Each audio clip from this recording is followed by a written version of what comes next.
all strange again?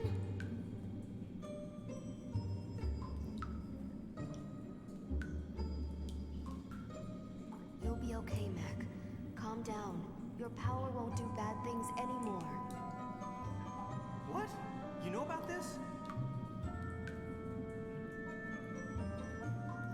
It's weird. This strange power is moving inside of me. That's the magic of the Eastern Tribe. Don't worry about it. The Eastern Tribe coexists with the forest. They both respect and fear it. They revere and live so closely with the forest that they gain special powers from it. Isn't the Eastern Tribe the people who started the war 500 years ago? But why me? You were possessed by the Crimson Forest, which still holds the remnants of the Eastern Tribe's spirit. Because of that, the power of the Eastern Tribe now resides within you, Mac. Ooh, seems like a mixed blessing to me. That's not true. I'm sure it'll come in handy. You should be thankful, Mac. Good for you, Mac. I wish I could get it. You don't suppose the Crimson Forest would possess me too, would it?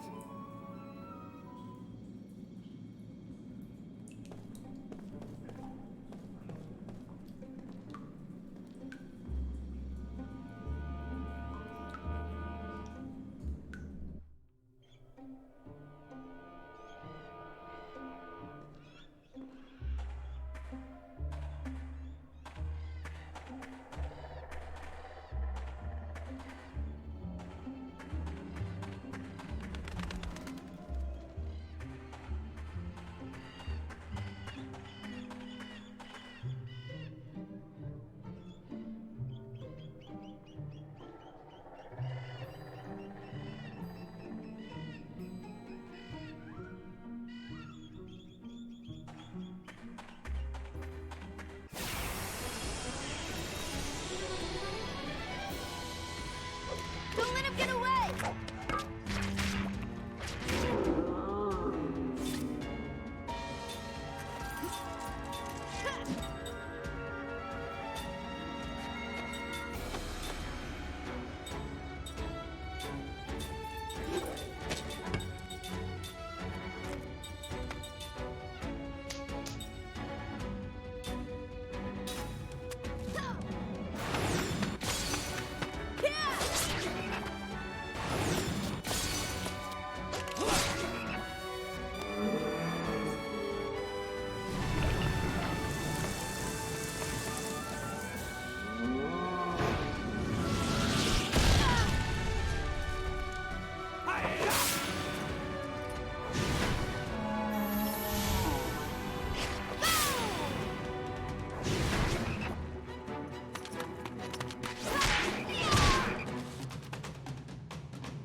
What did you expect?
Not right now.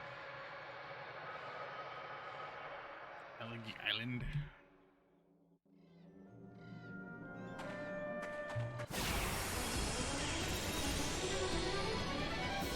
Looks like we got a good chance.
No rhyme or reason to battle.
Waste of time.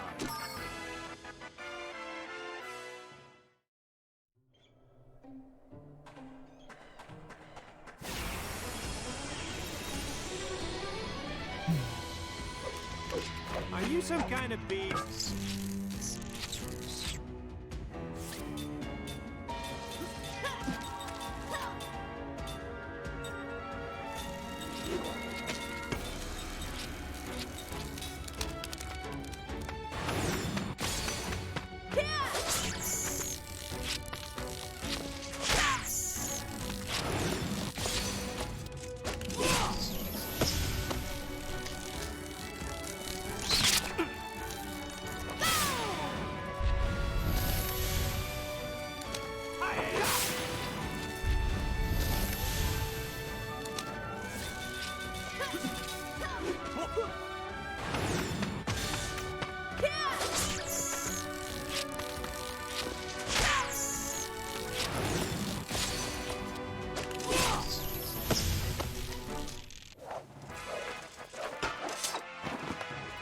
was close.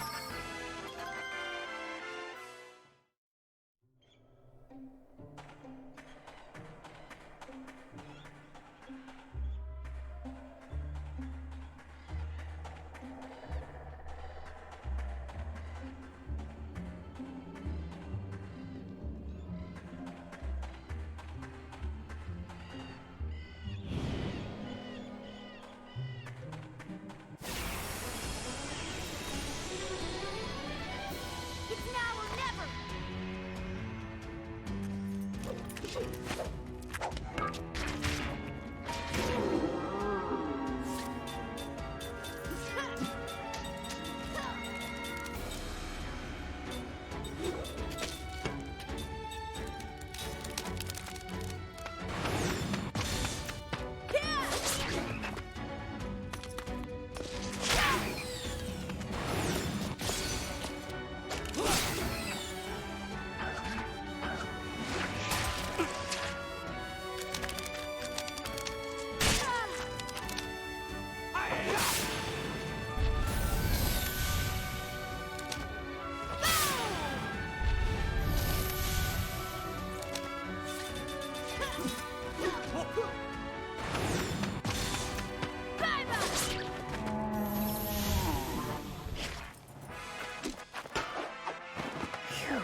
That was a close one.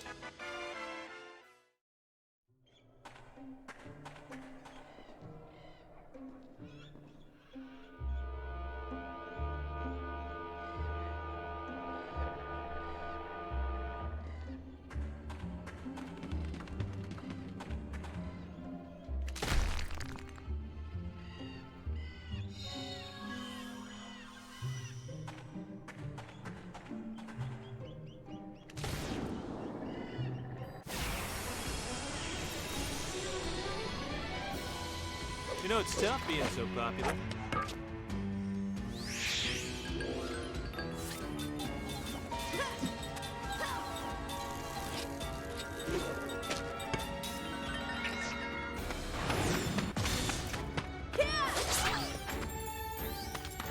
Sorry now!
stronger? It is stronger.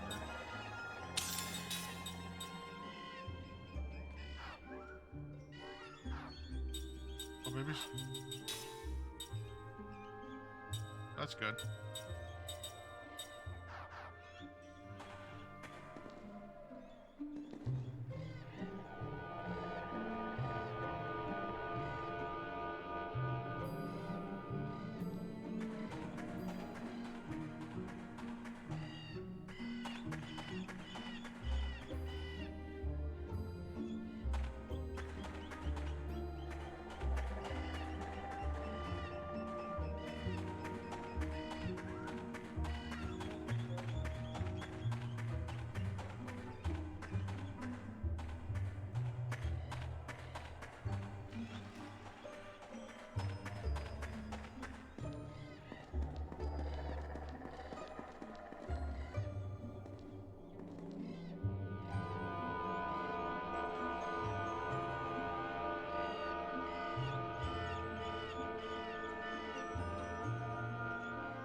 Oh yeah! Let's get it on!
That was close.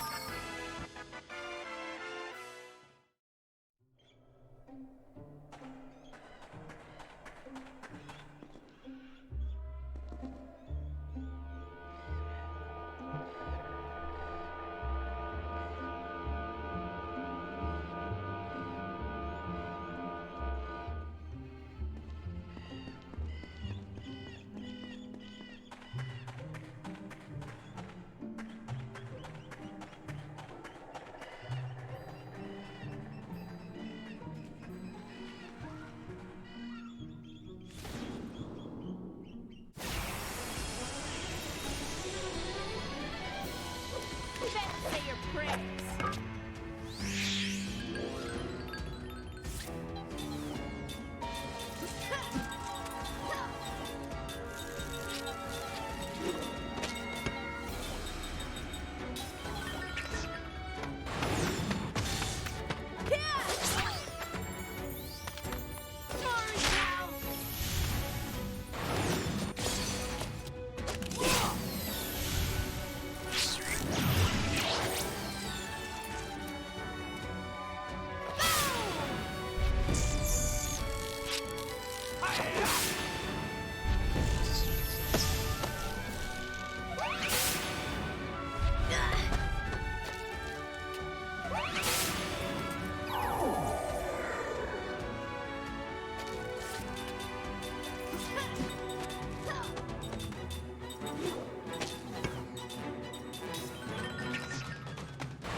Leap before you look, I always say.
I'll refresh.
frogs.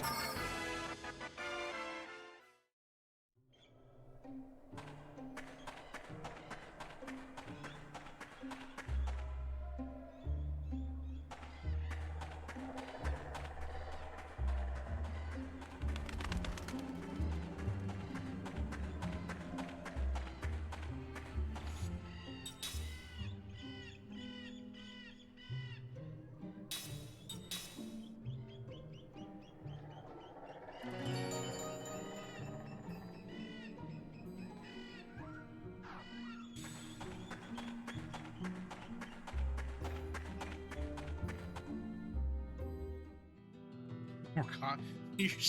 I can't with you.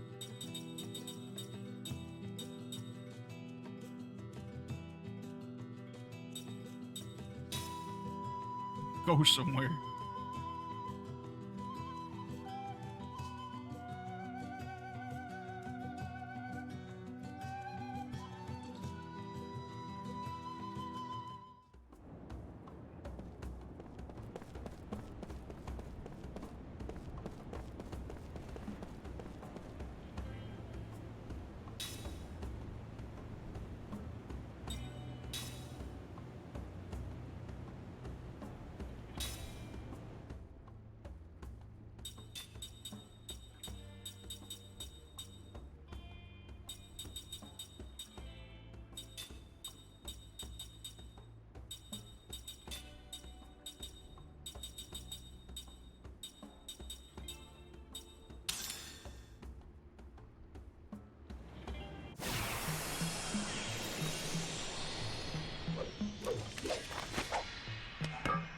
I think it's 3 or 4.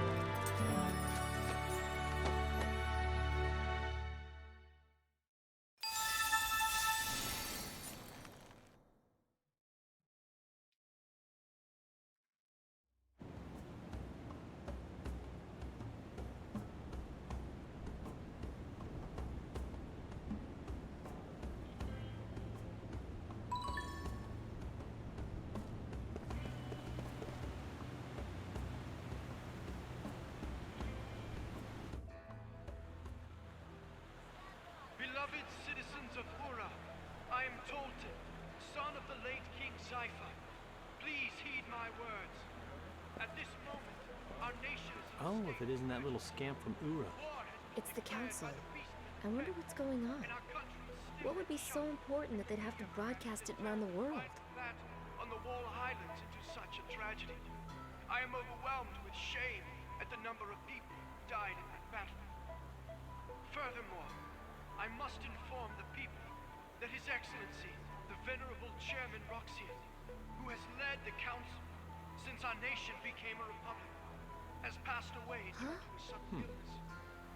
His Excellency felt a terrible sense of responsibility. Do you understand any of this? There were a lot of words I heard in my history class. That to save Uri, the monarchy must be restored immediately. Therefore, in accordance with His Excellency's dying wish, I hereby declare that henceforth the Republic shall be abolished and the Council shall be dissolved.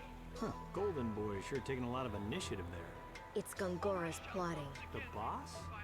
I don't get it. They're trying to stop something, right?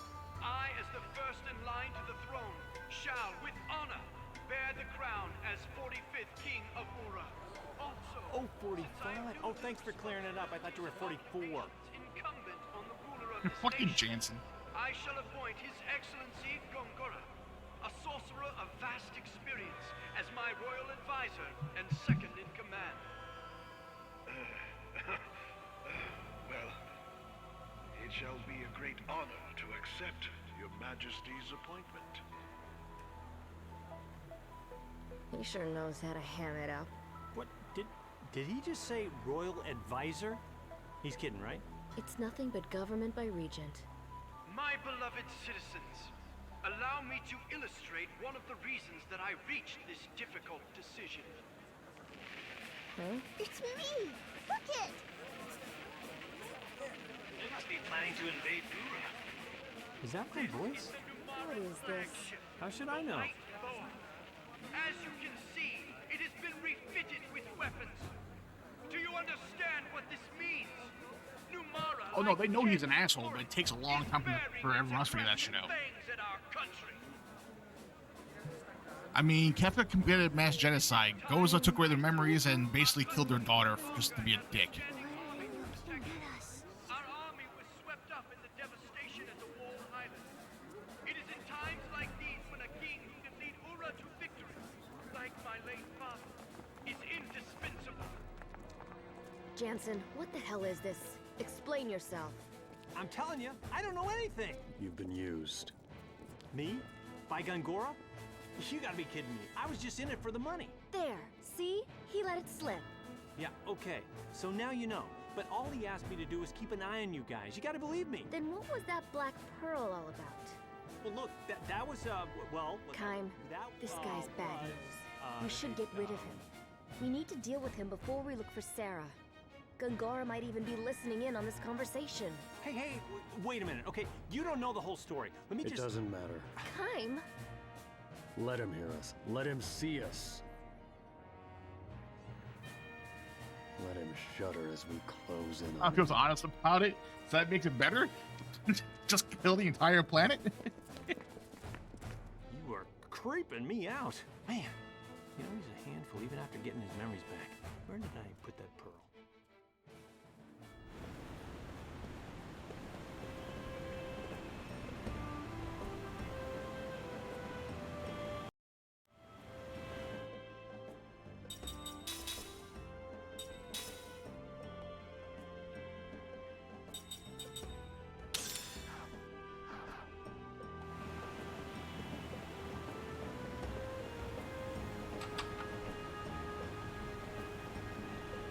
Won't open. What the shit? Hey, I've seen those guys before. What? Okay. What's going on? Ow, that... Hey, who threw that? What the? Hey, it's you! You're the Orin spies! Spies? We've got nothing to do with this. Here's your spy. Yeah, what? Hey, don't point your finger at me. Ura's gonna attack Numara, isn't it? It's all your fault!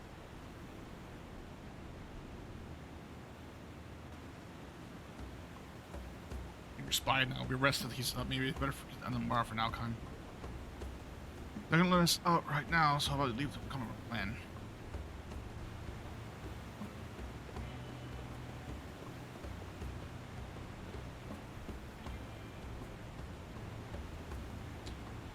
But it's like, if you're a villain, own it, own it. He's all powerful wizard. He knows how to make for shadows. Valid point.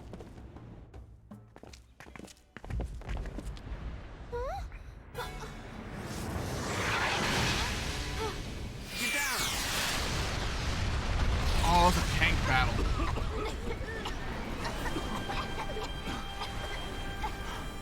You alright? Yeah. Fuck, you'll kill everyone. That's true, he did.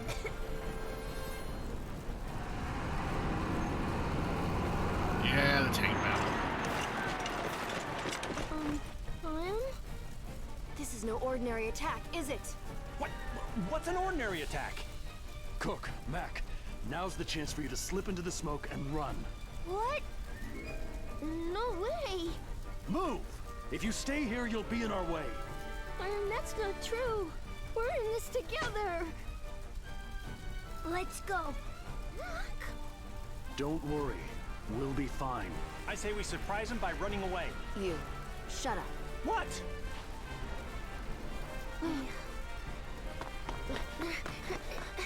Kime, see you later.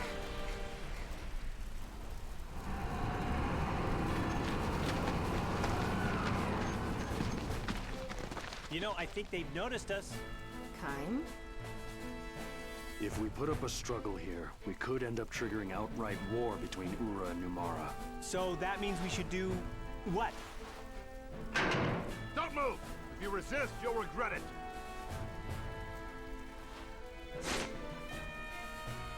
So we let ourselves get caught. That's brilliant. I hate We this should guy. let them know fighting won't solve anything.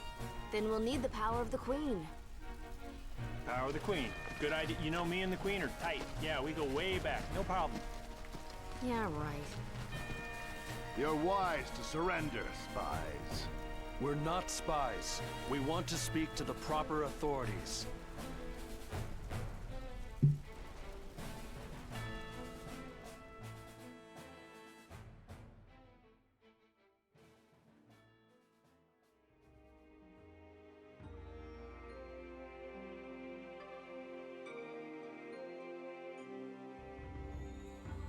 If you're not spies, then what is the meaning of this? What is the meaning of what?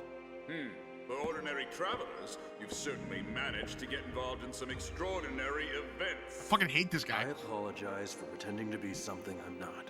I just want you to hear me out. Oh, I'll hear you out. You're going to tell me what Ura is plotting. Well, see, now there's no surprise. They were gonna throw you a birthday party. Where's the Queen? That's gotta hurt. Who do you think you're talking to? Idiot. You just about to give him all the middle finger and see if Kefka's a better villain than I am. Okay, so Kefka's a better villain, but Gongora's more of a piece of shit. I'm right back.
This fellow senses something unusual in your eyes. What? Huh? Well then, let's expose those eyes for what they really are. Our country's sorcerers have some impressive powers themselves. I am flattered, General. Do it. Yes, sir.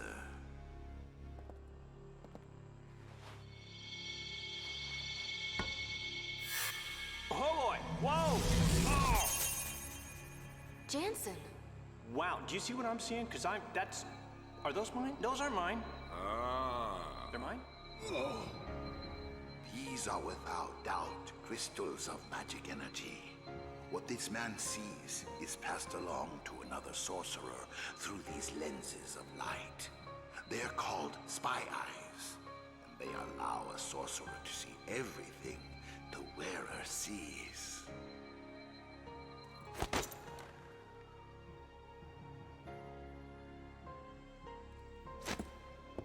Awfully elaborate stunt to pull, even for a spy. Hey, you know, I am not that smart. I mean, I'm Okay, not saying that's I'm fair. dumb. I didn't know. Excuse me, General, but this man is most likely telling the truth. What? The person in which spy eyes are implanted would not be aware of them. I could tell that much when I remove them. This is high-level magic, far beyond the capabilities of someone such as myself. Even with your power, you could not do it? As you say, sir. Ah, I can't believe He was just using You did it right. All Exactly. the times to figure that out. I am gonna make that greedy, senile, flea-infested bastard pay! Huh, you won't have time for that, spies. Kill them. Well, all right then. There was just no getting through to that guy. We don't have much of a choice.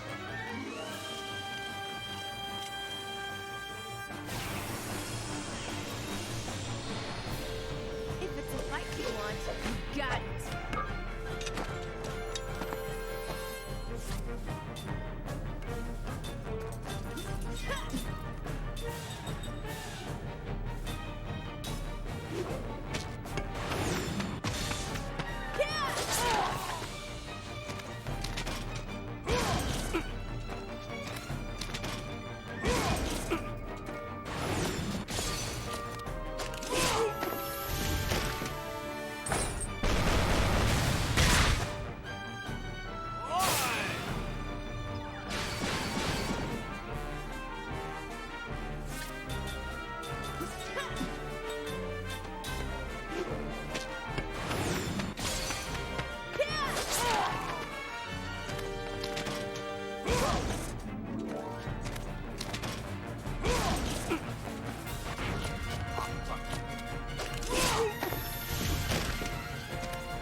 This is his plot though.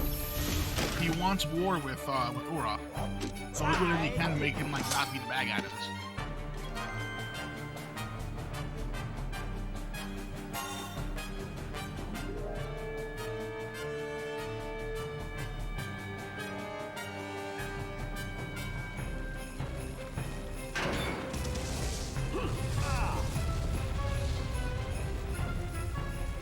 You're only up against 3 people! What are you doing? What's happening? I can't see! It's cold here. What's...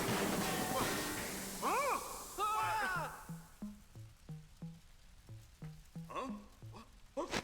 He has a man bra. Are those your moms? I don't believe it. I almost. Those your What mom. about you? She's gone! Yeah. Get out of here! So, hurry! Hey, come back here! He has a fucking man. He has a bra on. Jesus Christ. Sorry to keep you waiting. Mac? Hey, where'd you guys come from? It was fun coming up here. We ended up sneaking around like thieves. Yeah. You did great. Let's go. All right. All right. What? Don't I don't know where he is, man. He had a field day with this.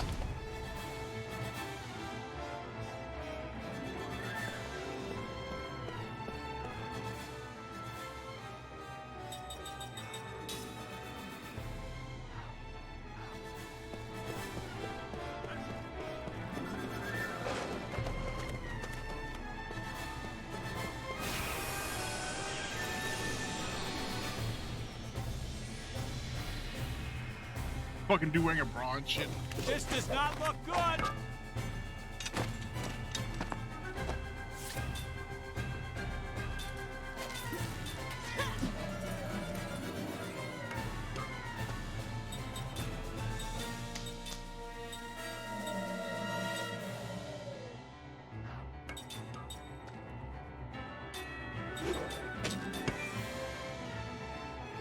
Probably. I'm not sure what he's doing. I haven't heard from him in a while. I haven't heard from him all day, rather.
It's not in my nature to lose.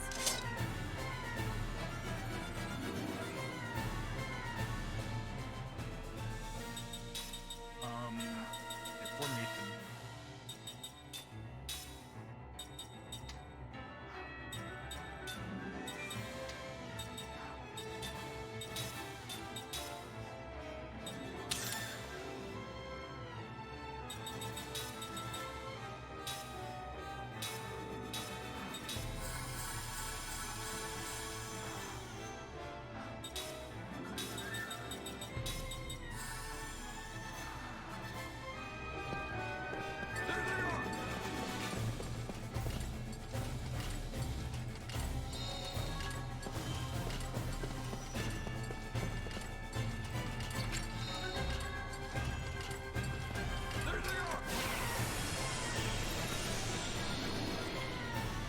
Pretty sure we fight the tank at the end of this too. Let's take it now.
Double up.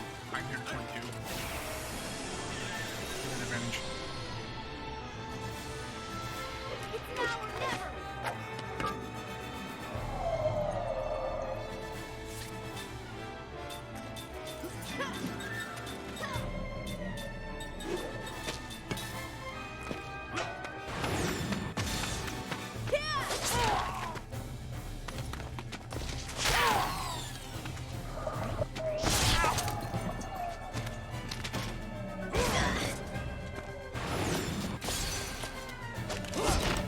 Oh, you bastard.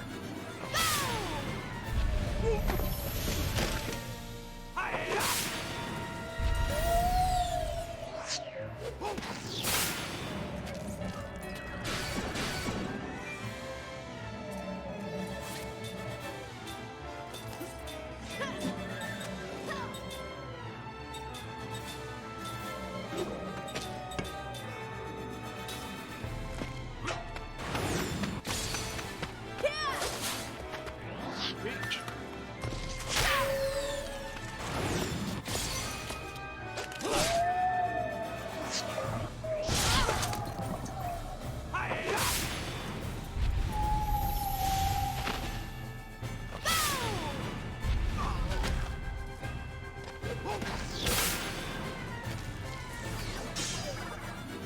Things evasion is ridiculous, you stupid.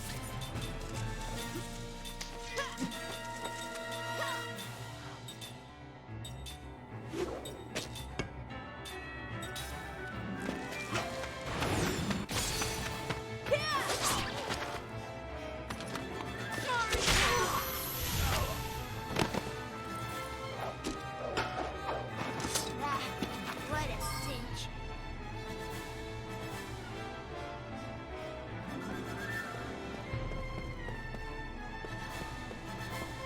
One more, I can get 25.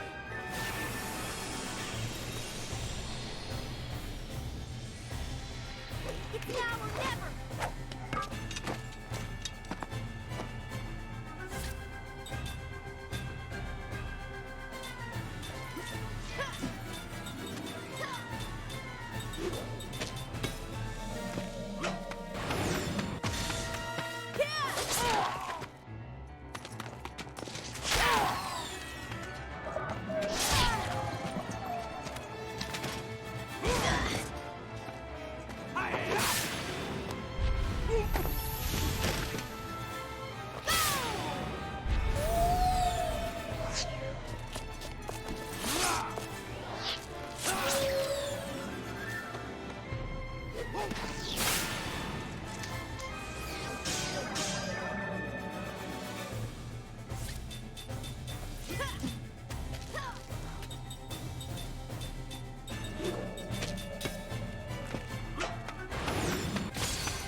Bro.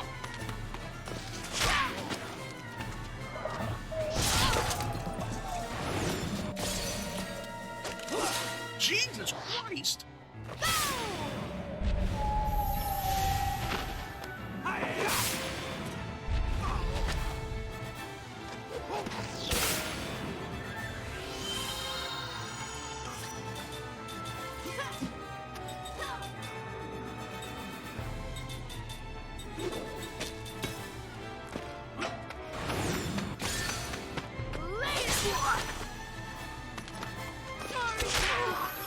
All my attacks are missing.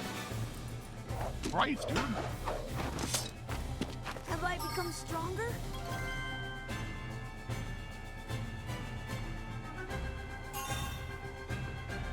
Power hit. More transfer.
okay, cool, boys. Then let me run past you. Like,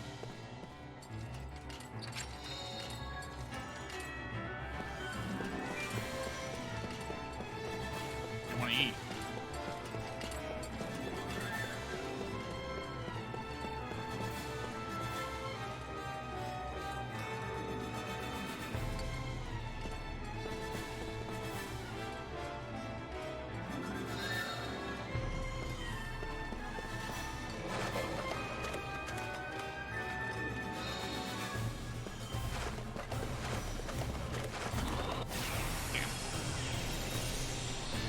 I was gonna make chili tonight, but I don't know what to make right now for me to eat.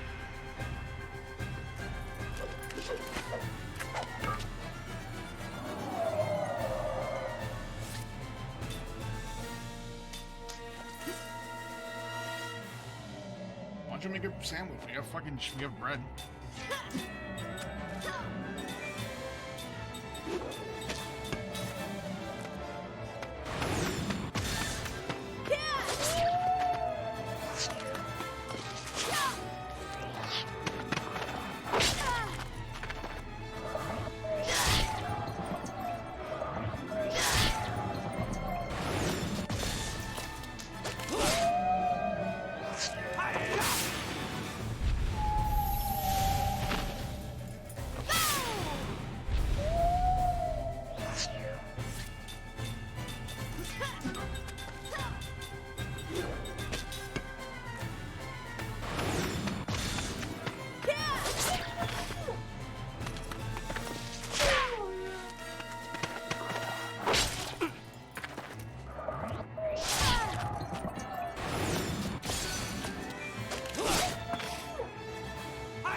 Have I become stronger?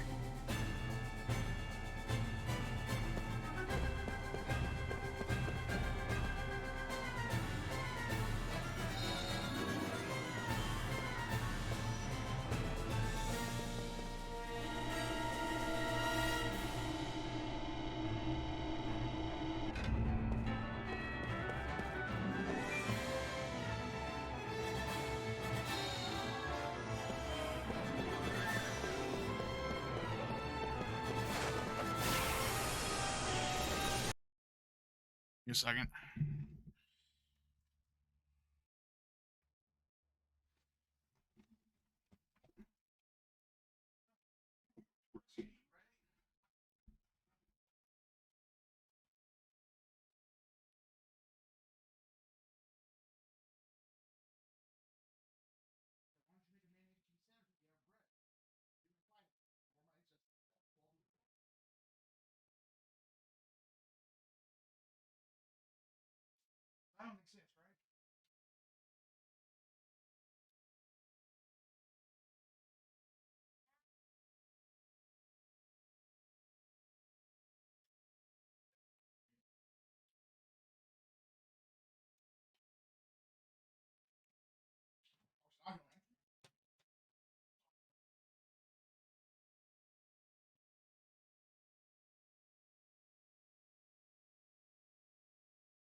What's up, Joe?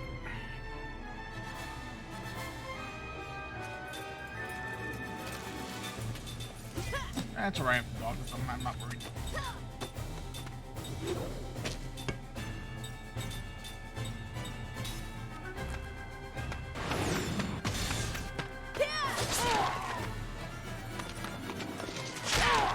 Yeah, escape scene.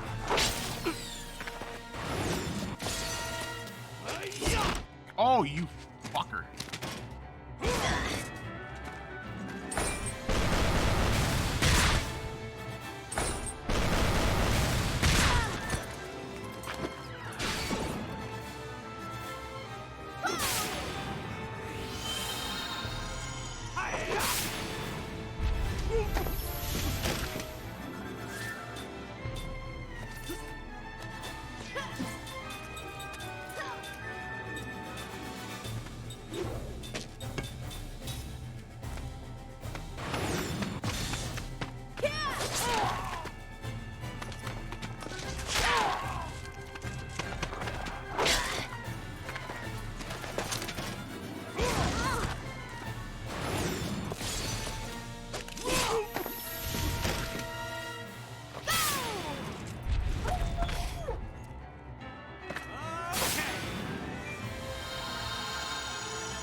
My YouTube playthrough stopped. They go forward. I mean, refresh the page, and then click it forward like, you know, 42 times. It'll be good. What's up, Ken?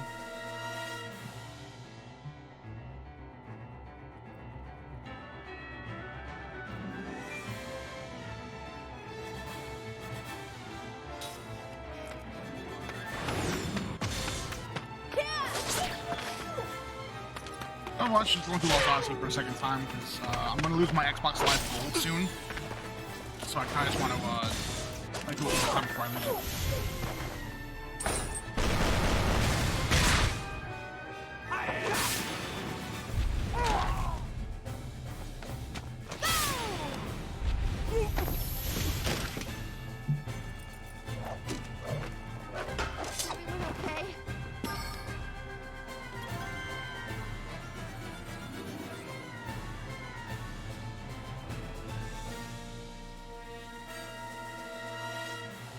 No, that's PlayStation. I have PlayStation till 2024. Xbox Live Gold I run out in like a month or two.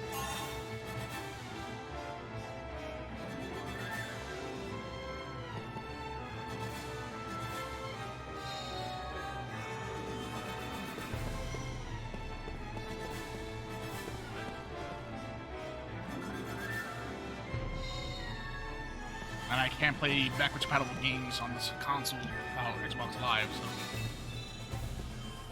There they are!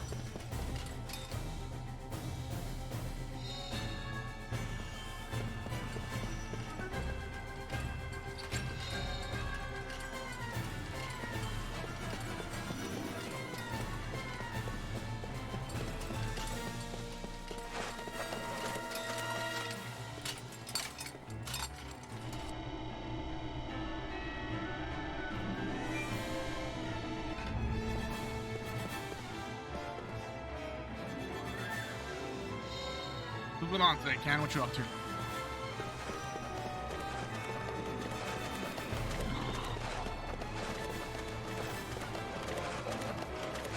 No, see, because it was only $1, so I was playing gold for like $1, and then they upgraded my gold to ultimate for like a few months. So I was like, fuck it, let me just use it. Oh yeah! Let's get it on! What's dinner tonight? I was supposed to make chili, but I meet up with the frost 20 hours ago and it's still fucking like solid, frozen. So I don't know what's going on.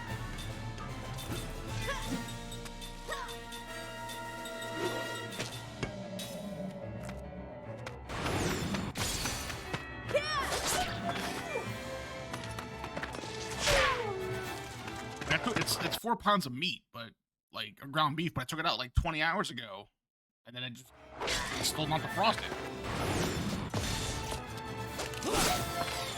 I don't know what the fuck's going on.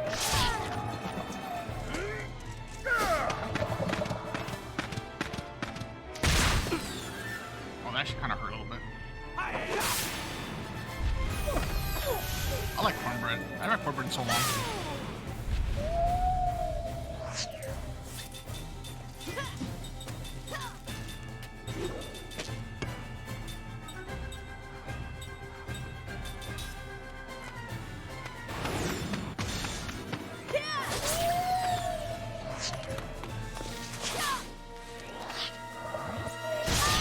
Oh, I have my AC on so my family doesn't die.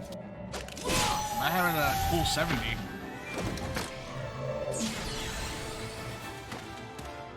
That sounds good, actually.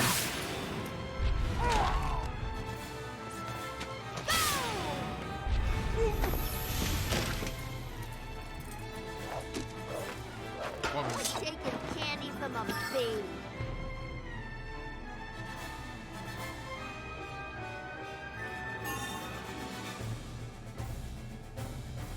I wish you did.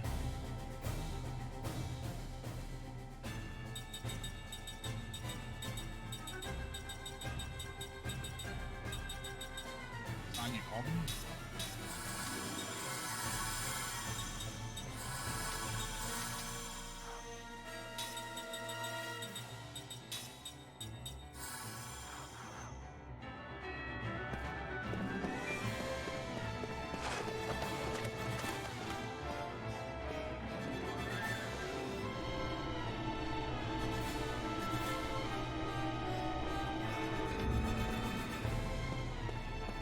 Alright, no, I was already here.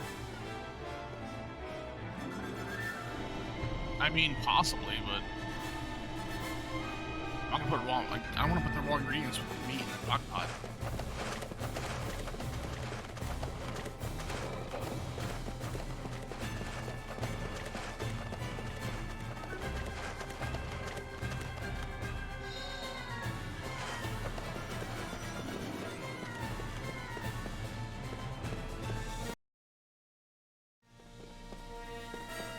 That's what the packet says to do.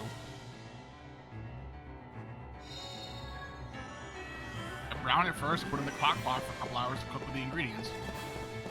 Am I not supposed to do that?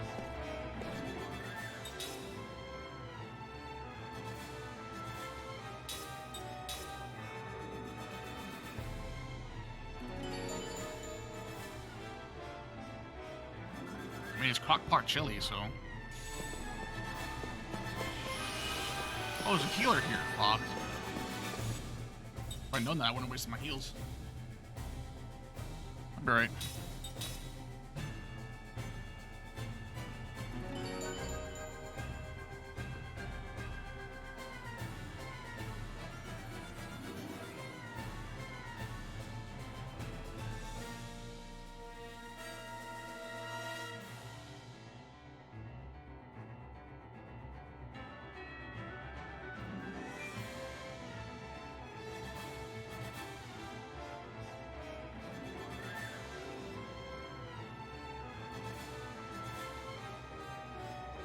No, because it's literally just ground beef.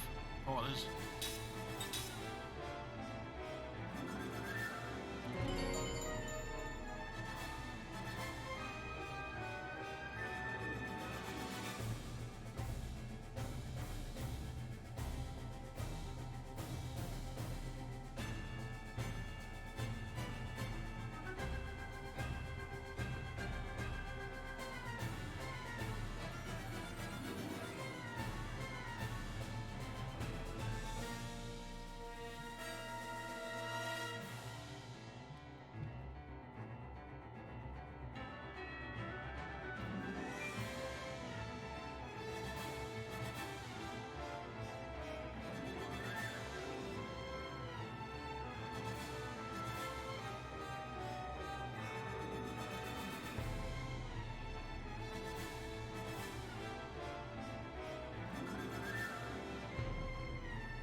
understand that.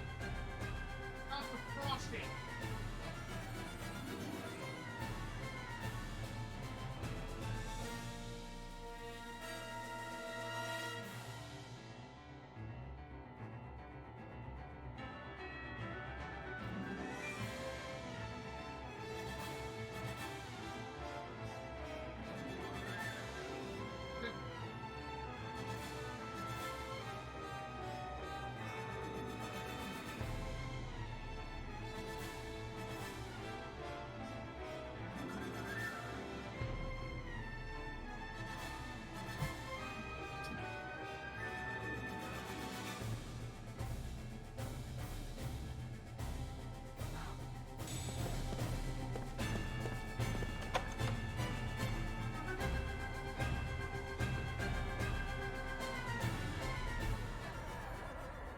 There's gonna be a fight here with something.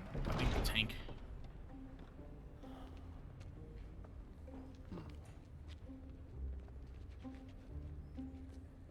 Whew. Yeah, this is much better. Time to relax. You all right? Yeah, somehow. Mac! You okay? I'm so tired, Cook.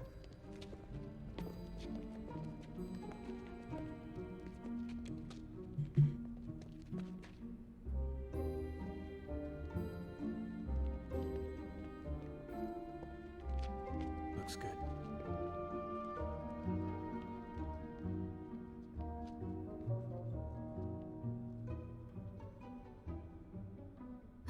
Ming! Aunt Ming! Ming! Jensen? Please, don't get up. Why have you come? Oh, you're all... You don't remember me? I'm Seth. Seth Balmore. This is Kai Marganar. We're comrades. Remember? Comrades? What do you mean by that? Here, let me help you.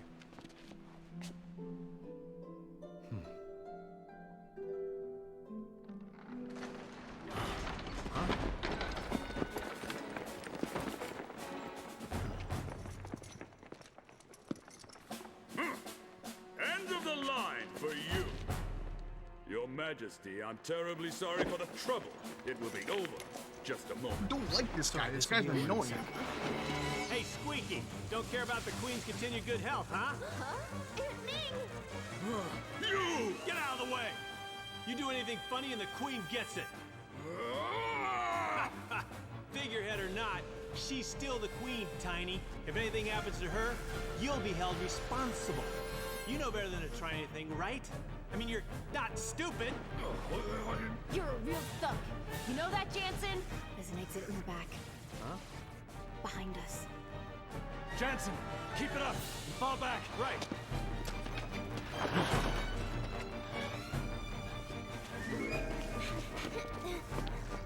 Don't move. Don't move. Don't you dare move. Come on, kids. You get it? Don't move from that spot. You swine!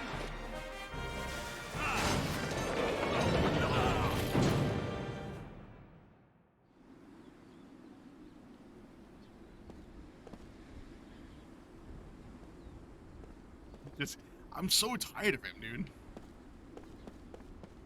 He's annoying.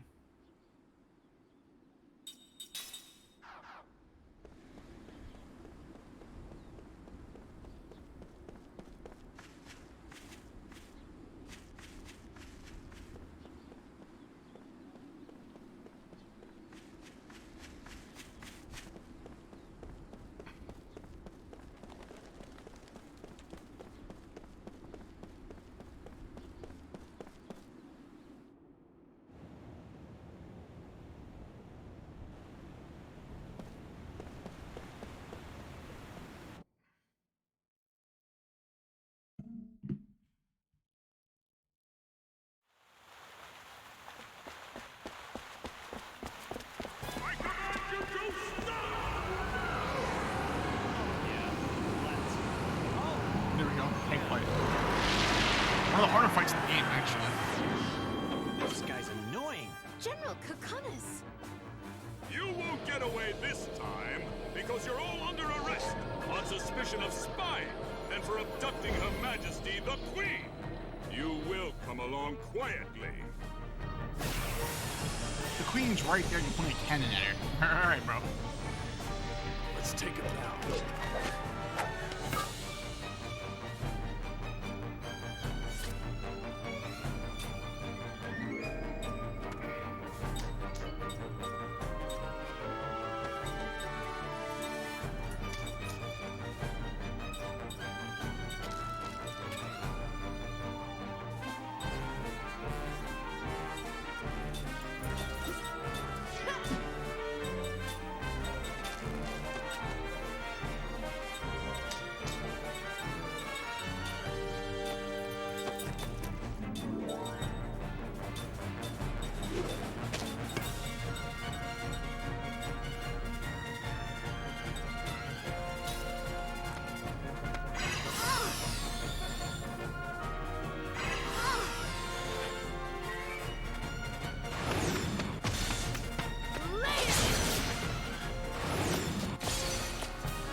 With your feeble effort.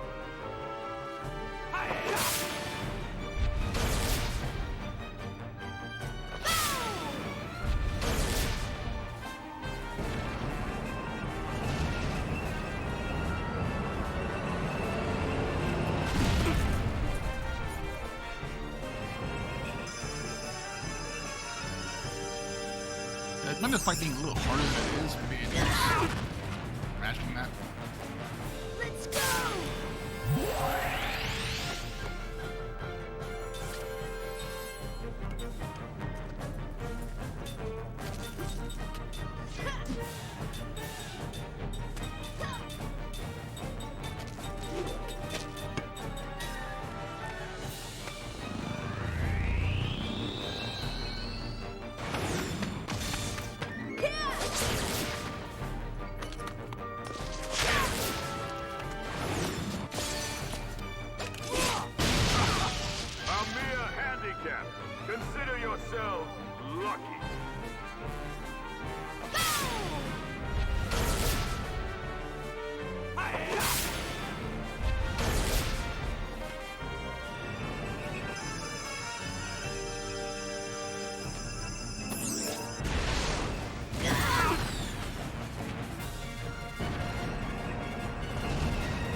That was not hard of a fight. That was harder than that.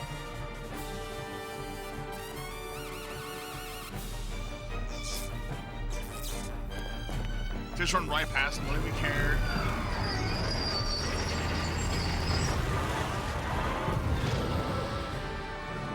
Yes! All right! Ha! You had that coming. Why don't you just go back to bed, start the day over? What are you doing? Fire! Shoot them!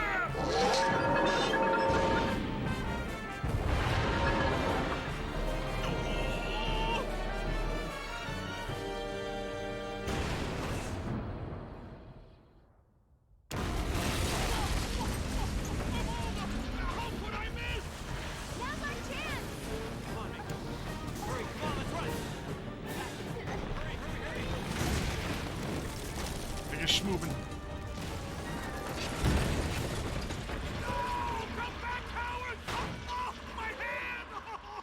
I fucking hate this guy. I hate him so much.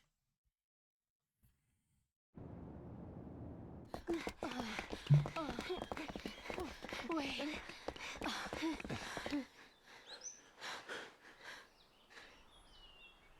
Yeah, sorry about that thing back there.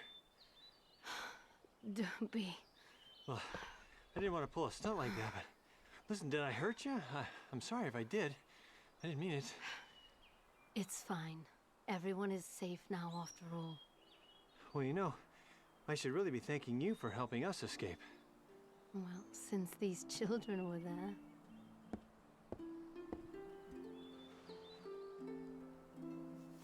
You're acting kind of weird. You got a crush. Would you shut up? We had a moment there. Aunt Ming, are you okay? Yes. Cook? Mac? Why are you two? Did something happen to your mother? She's passed on. Please don't let your spirits fall. I'll always be with you. Thank you, Aunt Ming. Oh, why would a big boy like you be crying, Mac?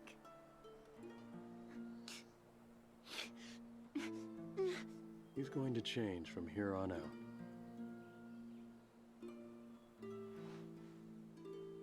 Seth. What you said earlier, that we were friends, is it true? Yeah, but this isn't the best place to stop and talk about it. We need to get out of town. What will you do, Your Highness? You said earlier you couldn't leave because you were the queen. I'll go with you. It seems I must. You'll come with us? Yes. Awesome. All right. Yeah.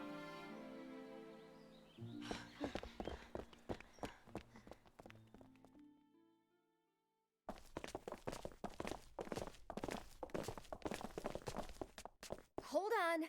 We're being pursued by both Numara and Gongara. We should probably find a ride. Ride? Where? How?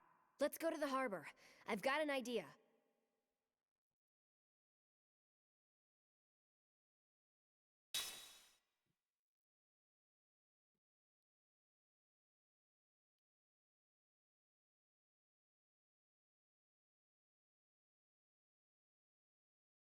All right, Ming uses composite magic.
brought us up ahead. That's where this model is being built. We should take a look.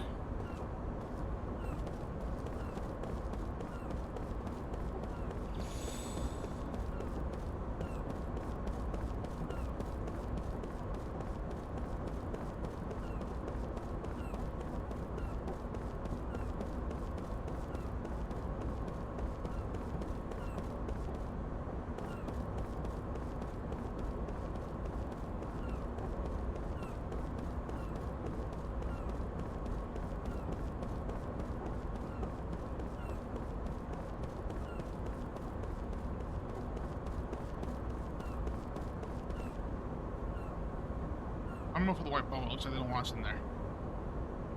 Just looking for it.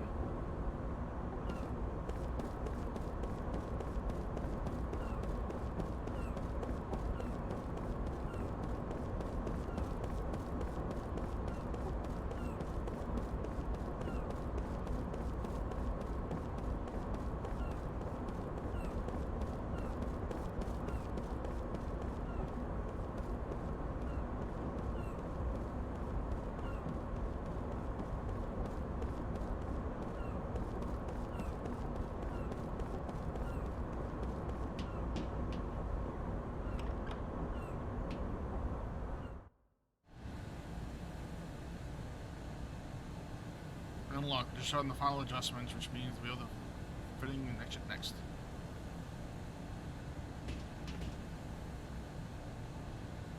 Wow, this is a serious engine. Hey, what's up? Hey, how's it going? Eh? Hey, that engine. Where'd you get it? Oh, this. Let's see, when was that? A while back, an unbelievably huge fish washed up on shore. This was in its belly. We checked it out and realized it could deliver incredible output, so we fixed it and installed it in the boat. Did the repairs work? Like a charm. That boat was built to be General Kakanis' command vessel. Installing it is all that's left to do. I see. Thanks. Don't mention it. A huge fish, huh? You know, a while back... Is there something you remember? I really depended on it. Depend on what? The fish or the engine? The engine. Oh, I don't know. It's from I don't back when think I was a care. pirate. Huh? Seth, you I were don't. a I think pirate? they're just so underworked. They don't care who's in there anymore. They don't really care about anything anymore. Yep, that's right. Wow! Amazing! That is so cool! Huh? Oh yeah, I've always loved women who are pirates and swordswomen and stuff. I read books about them for like ever. It is so exciting to meet a real woman pirate. I mean, to make a long story short, She wants to be your apprentice. yeah. What he said. Could I? So, Seth, Mistress Seth, please, let me be your apprentice.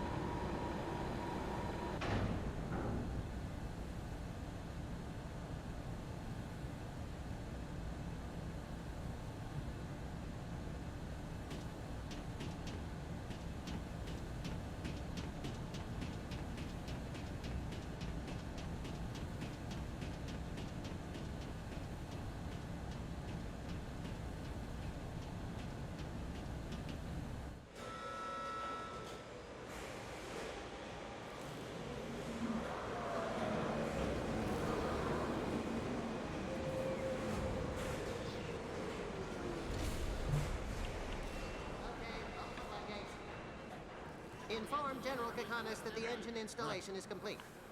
He said to call him when we're ready for a test ride. Alright, yeah. Oh, hey, look! Someone's on board! Oh, Hey, yourself, you little toad.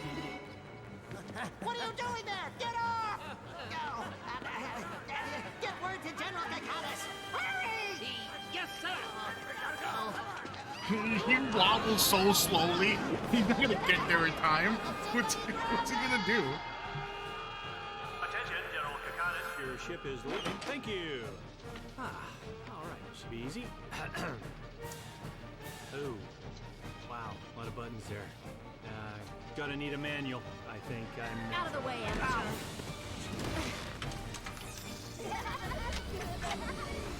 Here goes. Starting engine.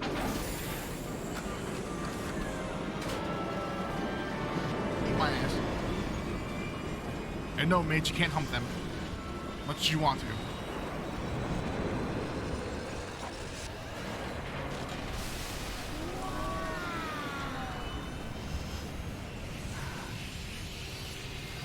Cast off.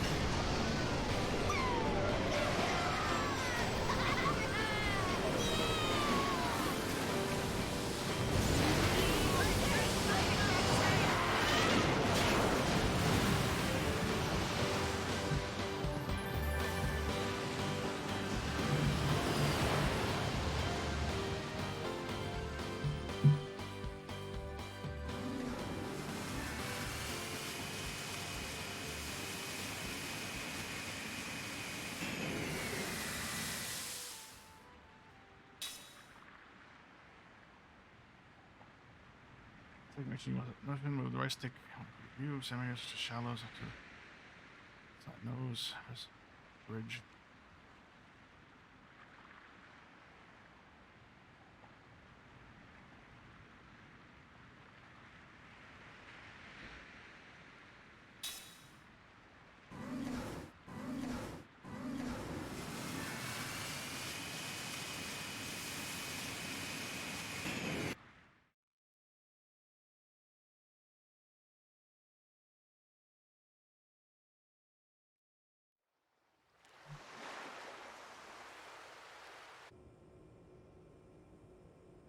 An Arthrosaurus. I know it won't move, but you gotta hate to fight that thing. Look! Aunt Ming turned it to stone. And she saved the city. Whoa! You did that?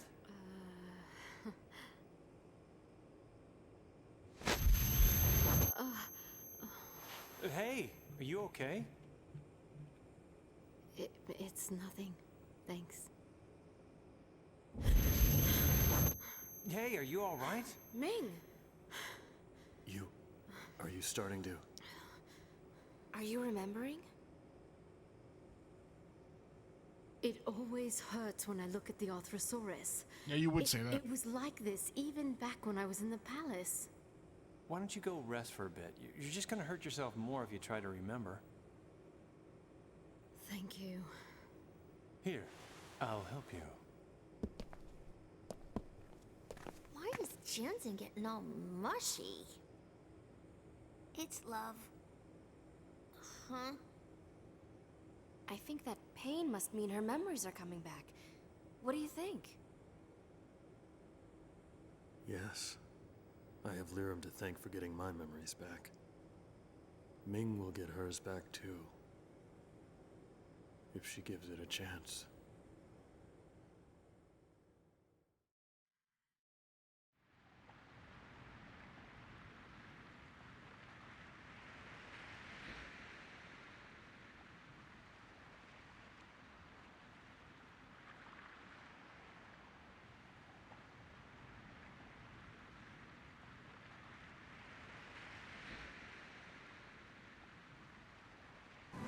Bro.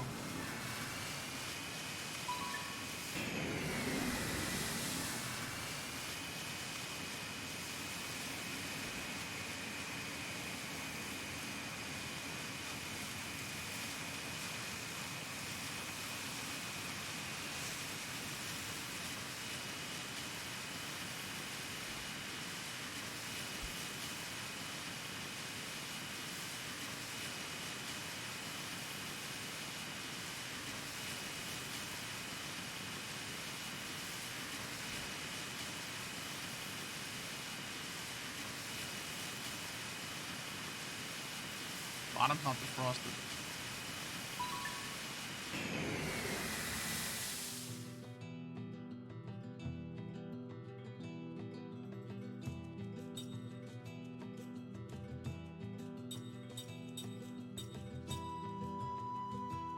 Oh, I already made myself some I don't want to eat anymore.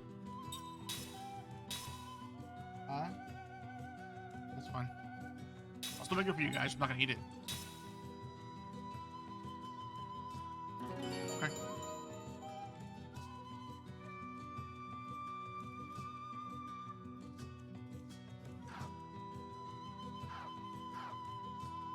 It's fine. You see what I mean? I just offered to make it for you guys. You said no, you'll do it yourself. So I mean, obviously I love you. I can feed you both. But you know, it's fine. Don't worry about it.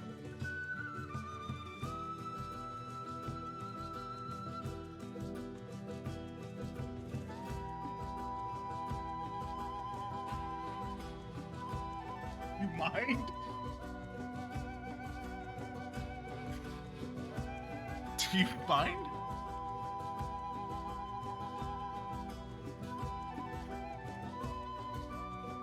God. No. No. No. No. No.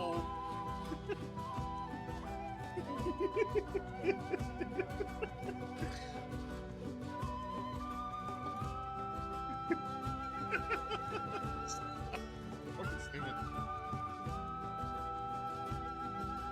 Ow.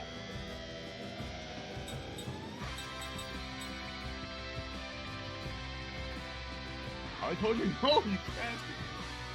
No.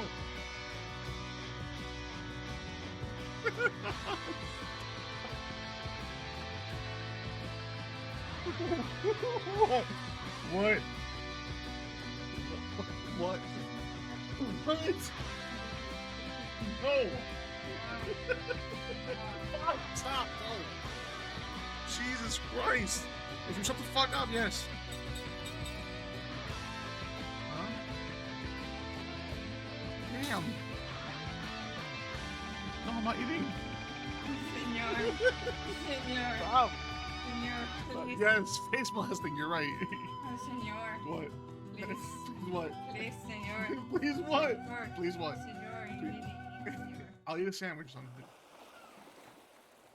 Senor. I'll eat steak for myself. God, it's fine. Eh. I'll eat a sandwich there or something. Alright, fine, whatever.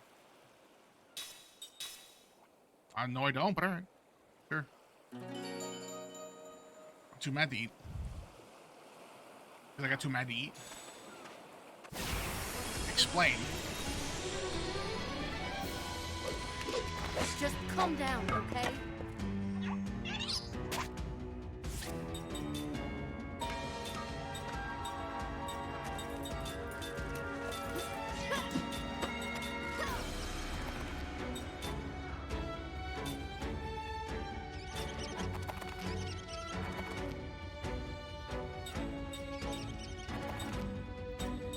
I already say I have to try to beat him anyway. Just to see.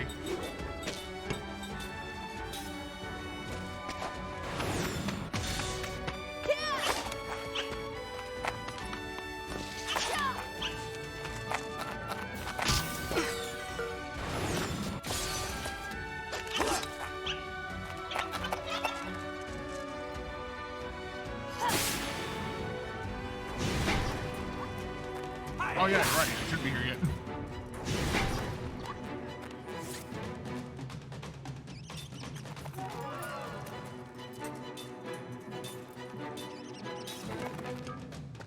Maybe next time.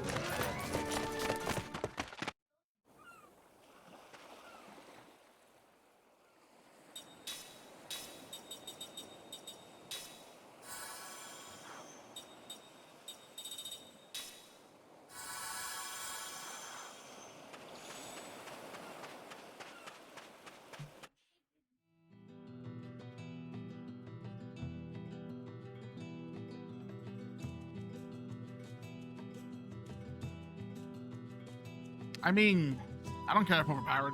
They're supposed to be. They're immortals. It kind of makes sense to be, you know.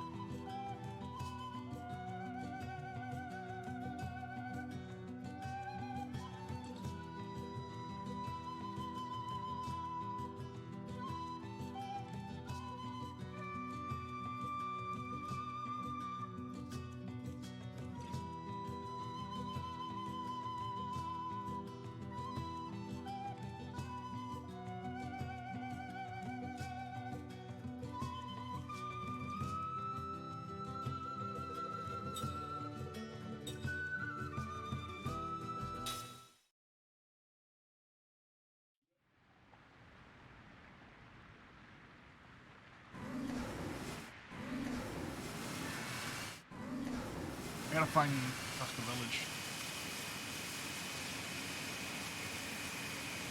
No, I know how the game works. I've gotten all the achievements in it already. I just remember like how to kill them fast. You gotta be at least like I think 50 or so to finish the game safely.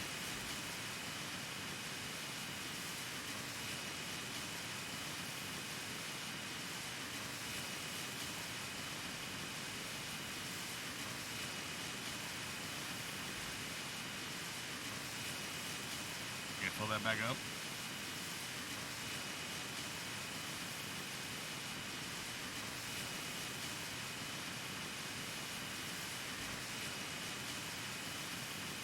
Alright.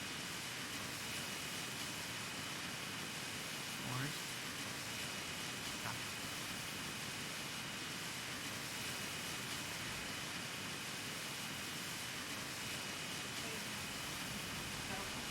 Yeah, I wonder why.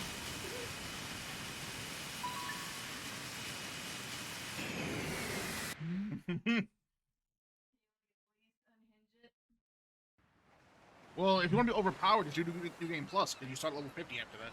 Give all your gear, so. Land at last! Dry land. No more worrying about sinking on that stupid ship. Ow! Hey, what the hell was that for? The slant nose will never sink. Not with the captain's engine on board. You think you're so cool now that you're a pirate? Well, I'm gonna teach you a thing or two about the pirate code.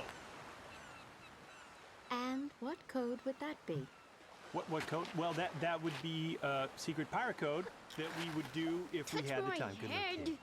Hey, Grandpa! Wow, you have Cook is such a and what a kick! Boy, she's strong. That Cook. Ha ha. I have no idea what you've just said. Well, what I'm saying is that Cook is as cute as a button. She's just, oh, you must be proud. You lying creep. Cook, it hurts when you get kicked, you know? You keep your gear and stuff. But he insulted the captain. Isn't that right, Captain? Captain?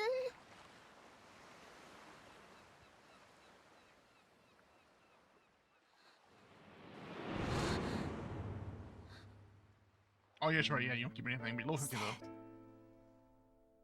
All mortals are level 50. Yeah, you don't. You have to relearn all your skills and acquire all equipment, but you don't keep anything.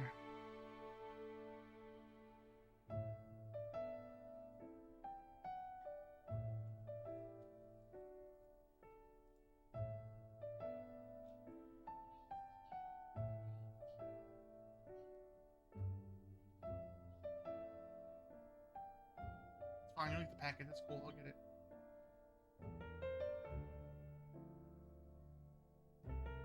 Not like I walked over here, picked up the box, but you know. Go back. I'll do it.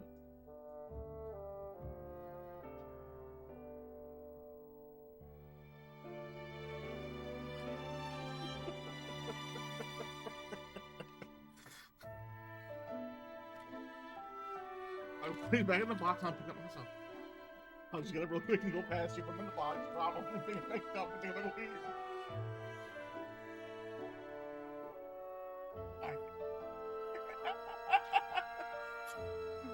How's it going?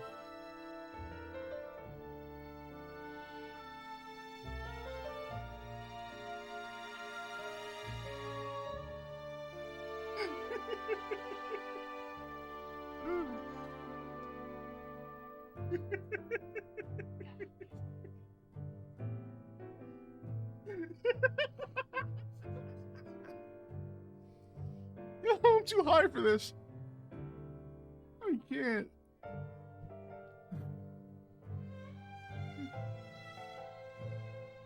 Oh shit.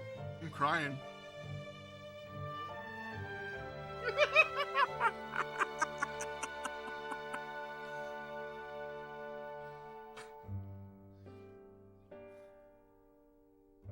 Fucking go away, stop. You gonna eat?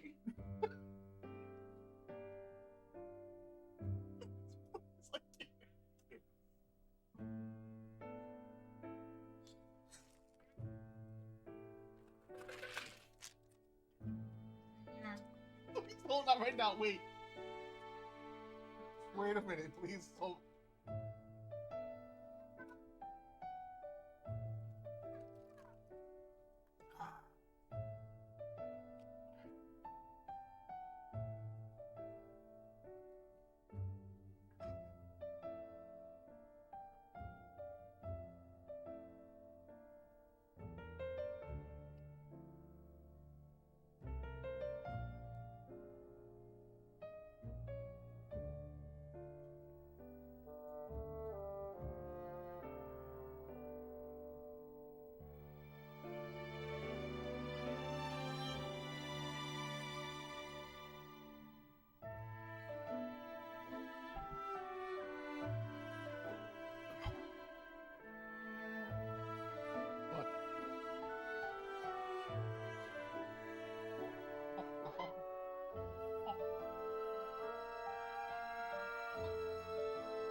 Senor, What?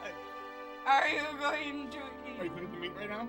I'm starting it. Is it cooking already? It's gonna start it. I'm asking you. Is it already in the pan? It's gonna be in the pan. Is it already in the pan? Once you answer me. If it's already in the pan, I would have answered you, but, you know, it's not. So.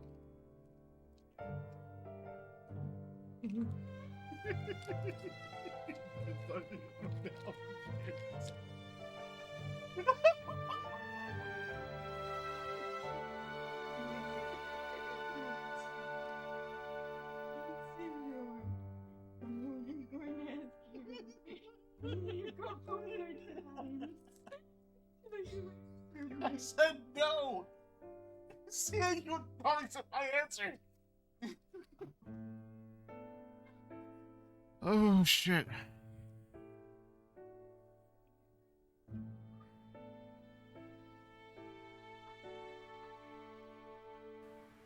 Oh shit.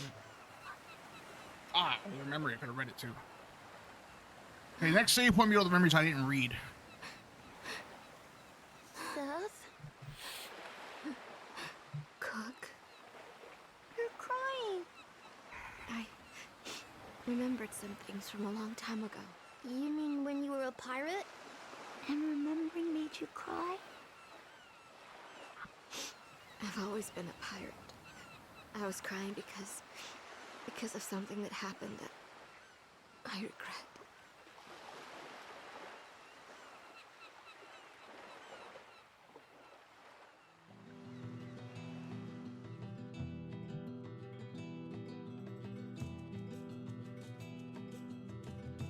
What? I already answered your question. I said I wanted to talk to you. Alright, fine. No worries. Take the juice then. I don't care.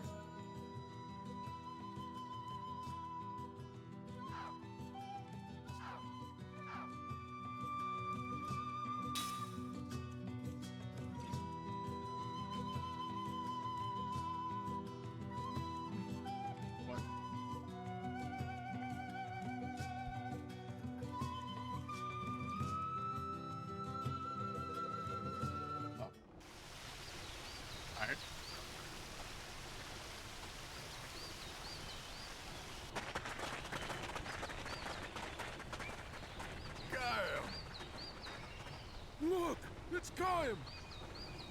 Hey, everybody! Kaim's back!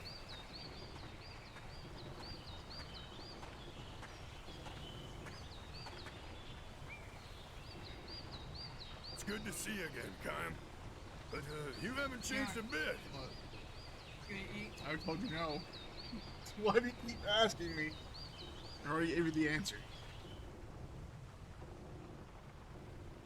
Why do you keep asking me the same question? I'm gonna answer your question.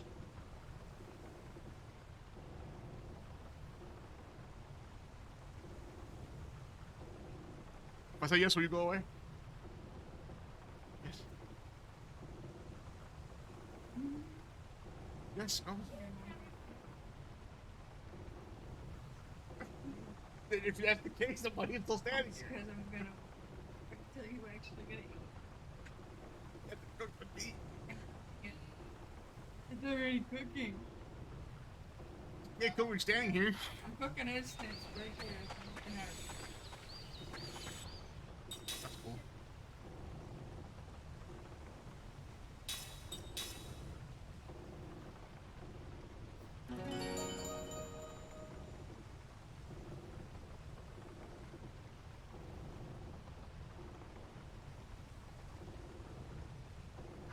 Old man didn't go.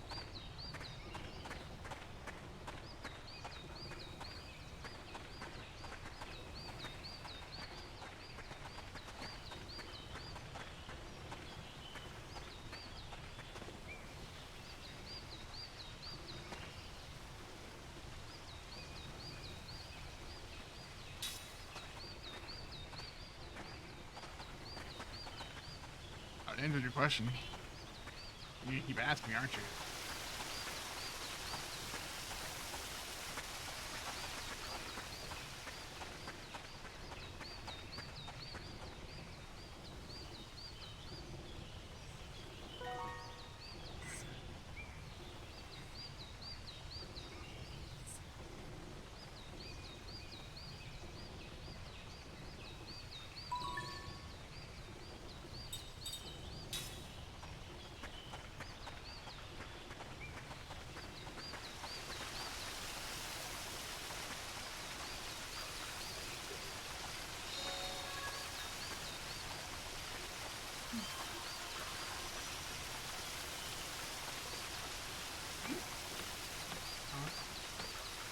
What?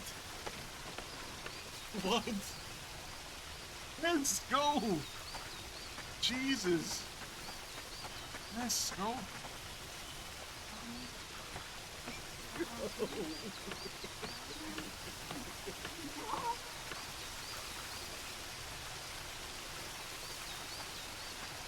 Oh, fuck, are you crossing your toes or anything can't! else? I can't cross my toes, man. It's impossible. We can do that shit.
Hero. Or I cut stream when I read all of the ones I didn't read. So I can have it.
I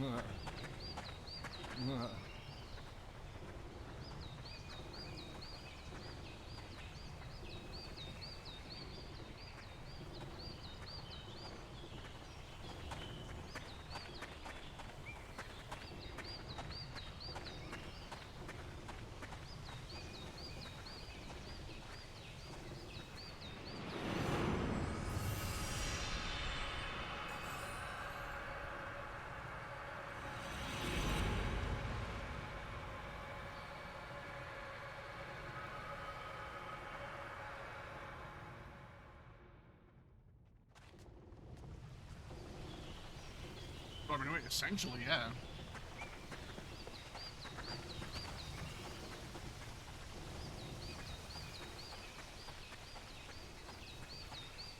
Oh, it's a pot here. That's using it. Clean tank.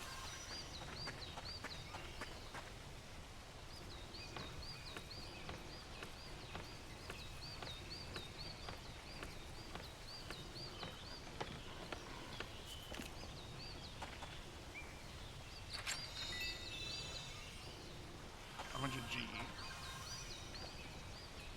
We're doing a mini game with these statues involved. So remember what it was.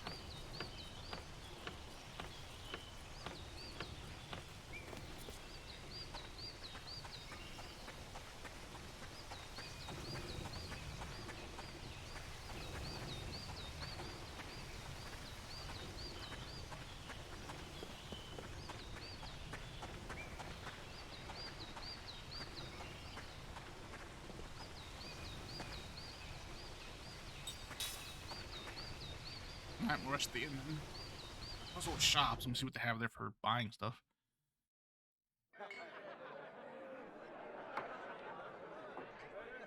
I'll go speak with the king. We've never met, but I've heard he's very wise. I'm confident that he has a ship that can get us past the hypercurrents.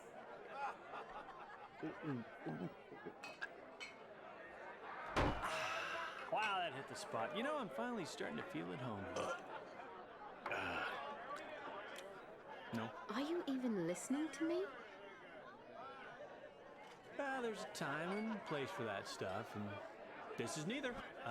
Tell me, is it really true you can't drink? Yes. That is so sad. But you're a queen. I mean, don't you have wine or champagne at parties or banquets, hangings, any festive thing like that?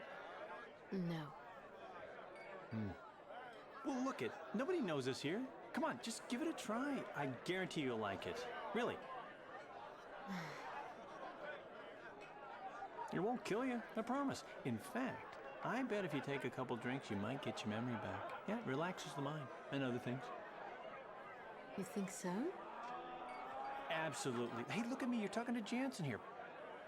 Bottoms up. Bottoms up.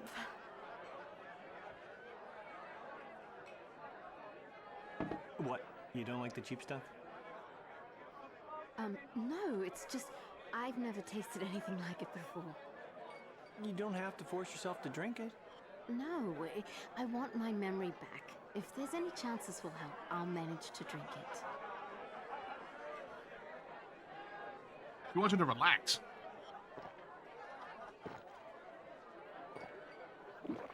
Wow, that good. Are you, okay? Whew. I feel very lightheaded. This is all the of a lightweight. sudden. It's affecting me like you said it would. Oh, your muscles Yeah, well- are so... Hey, oh!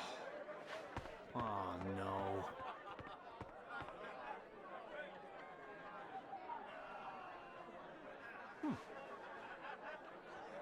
You know, you're cute when you're asleep. Jansen! What? Oh! What the hell do you think you're doing? I was having a serious discussion about, you know, what's going to happen next and planning. Happen next? Yeah. You know, she's going to talk to the king and get us a ship because yours can't float with it. You know, after all, Goats has got the most advanced technology around. We figured we'd get a more seaworthy ship from him. So that, you know, what? All right. I'll give you the benefit of the doubt this time. But don't try any funny business with Ming.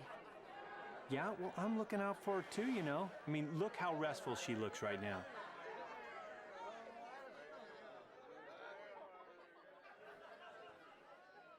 Fucking Jansen.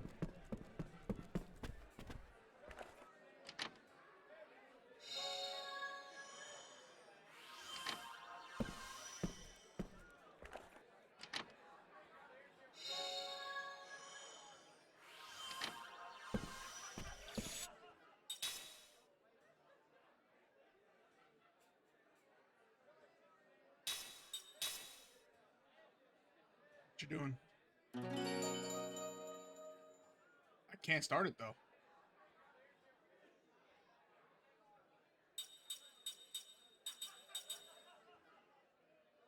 One. No, you.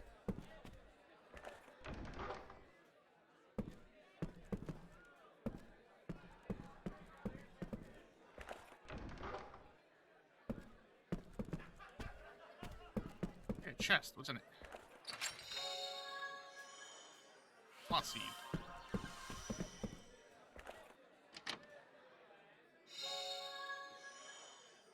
You're all.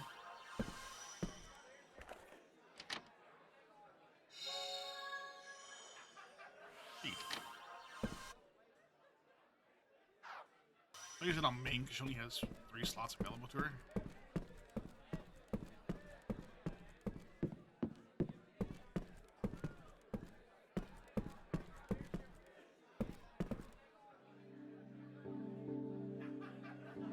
Hey, Kime! I heard you were back. This place takes me back. And it looks like the years have been good to you. Knock it off. I'm a bona fide old man now. Well, if you don't mind my saying so, you've aged really well.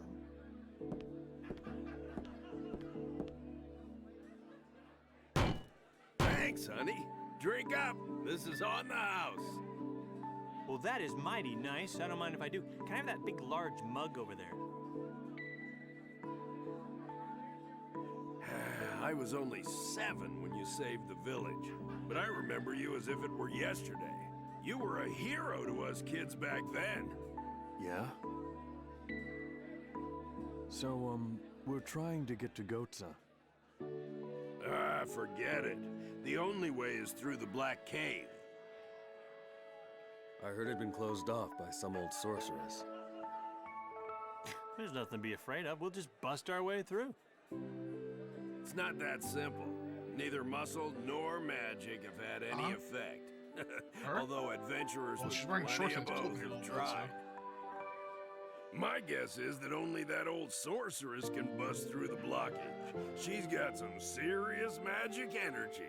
Yep, she sure does. Why don't we wait until she goes to the bathroom? Then we can, sneak by her. Oh, it gets better. You know that place where you and Sarah lived? Well, that old sorceress has moved in. My house? What? Hey, you don't even have a lease agreement? We kept the place up after you and Sarah went away, so it'd be ready if you ever came back. But I'm afraid she's made a mess of it. Sorry. Don't trouble yourself. Saves us the hassle of having to look for her. That's a good point. The only thing to do with squatters is run them out. Well, I think you'll be okay. Just be careful, Kime. We're off to kick some old woman's butt. That doesn't sound right. You're not gonna go off and leave Ming like this, are you? We'll head out there tomorrow morning. Yeah, tomorrow morning. On gas.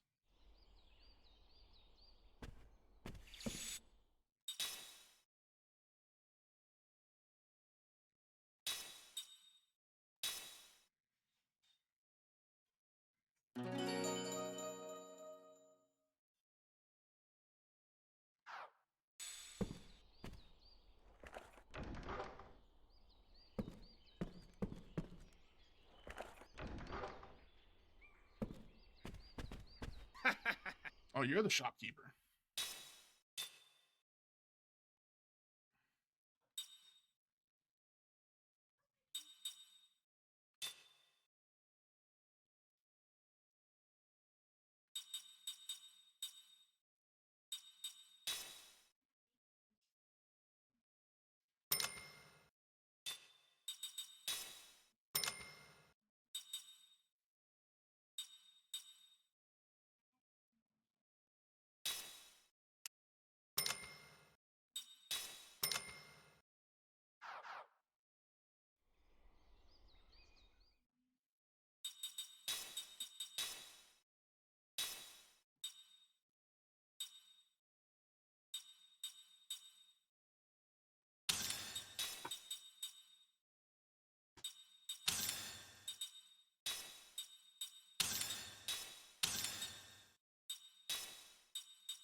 I'll do it.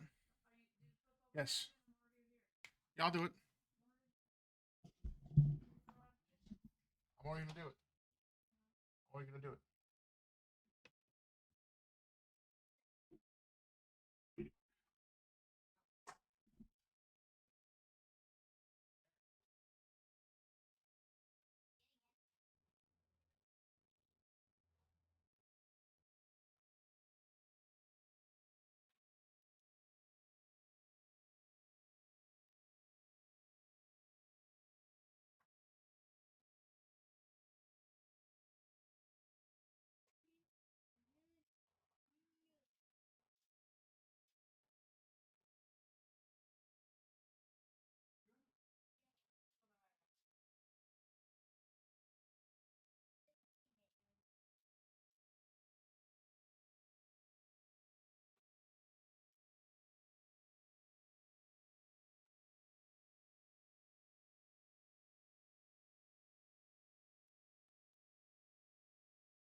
Boos. Unlove me. Boos, you You boos. don't unlove me. You're boosing me. You don't unlove me. You're boosing me?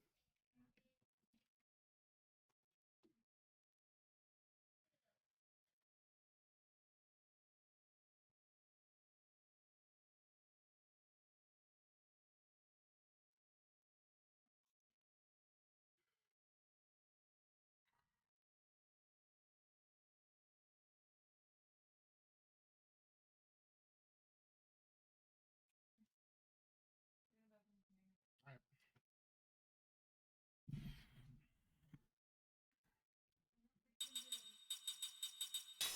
You help sisters.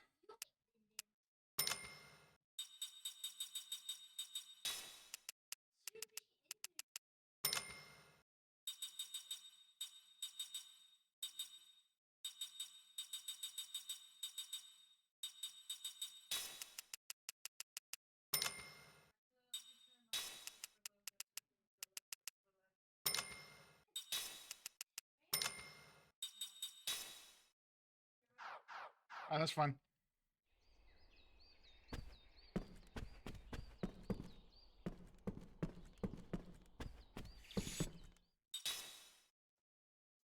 I got some stories to read here in a minute. Gonna have my water refilled.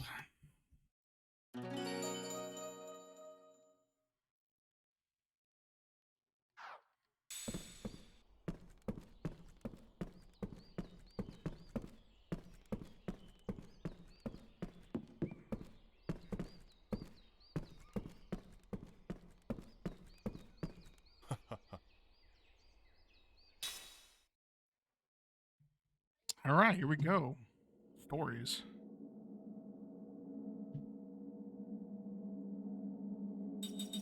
How many do I got to read? 6. Yay! Reading time.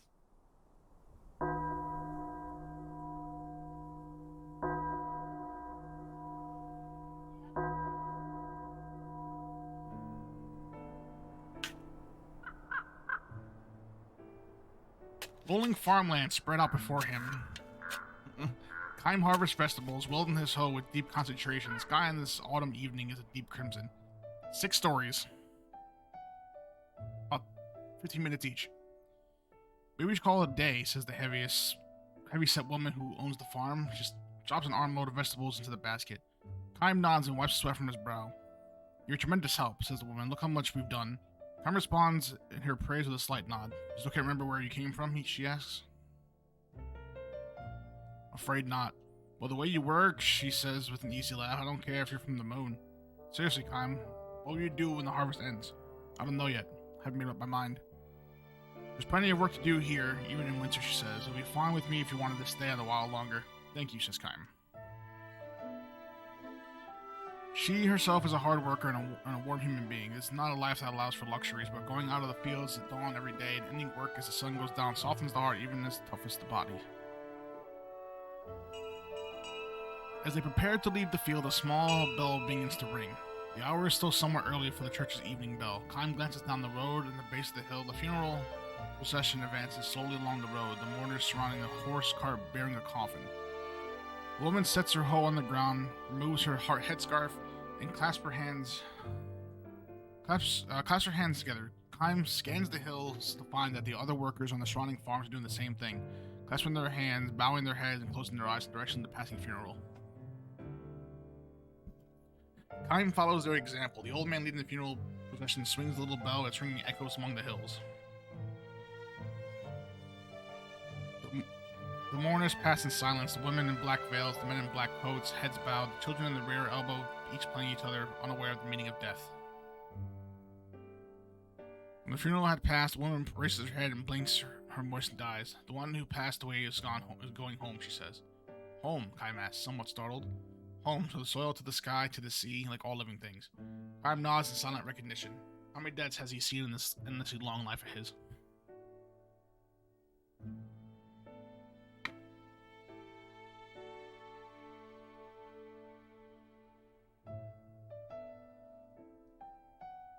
Give me Lost Odyssey 2. Kime gets lost in a Walmart. All those people leave this world of ours, we never see them again. And that's an infinitely sad event. If, however, we think that in dying they go back to their homes somewhere, a certain comfort, and even joy comes to mingle with the sadness. For Kime, you can never grow old or die, you can never go home. Kime, where's your cell phone? The fuck's a cell phone? The woman scoops a handful of earth and says with deep feeling, many lives have become a part of this soil, the lives of tiny living things we can't see, the lives of withered grass. Think about it that way, our vegetables are made for us by the lives of many others. Baby, stop. I see. Can I ask you for a favor, Kime? Of course. If I should die while you're working here, would you scatter some of my ashes on this field for me? A handful would do.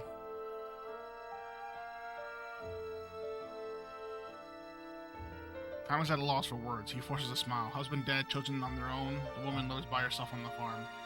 Kime knows that if he goes on working here, like it or not, he will eventually have to watch over the woman's deathbed, even if she were to die 100, 200 years from now. Church bell rang till the end of the workday. The woman clasped her hands before her as she did when the funeral passed. I've been allowed to come safely through one more day. For this I give my heartfelt thanks. May tomorrow be another healthy day for me. Her voice in prayer resounds forcefully in Kime's breast. This happens every time he hears the church evening bell. The conviction overtakes him that does not belong here. Ma'am, he says to the woman after the last chime sounds. Yes? Wouldn't you say that people give thanks for each safe day and pray for good fortune in the day to come because they know their lives will end? What's wrong, Kime? I'll be leaving the village when the harvest is over. All of a sudden, what's happened? I have no right to live here, he says. Ignoring her stupefaction, Kime lifts the vegetable basket in both arms. He takes another good long look at the setting sun. Where will you go, Kime, if you leave here? I don't know. Somewhere. Is she gonna keep wandering like this? I don't have any place to go home to, says Kime. Hoisting the basket onto his shoulder, he starts down the hill. His back glows red in the setting sun.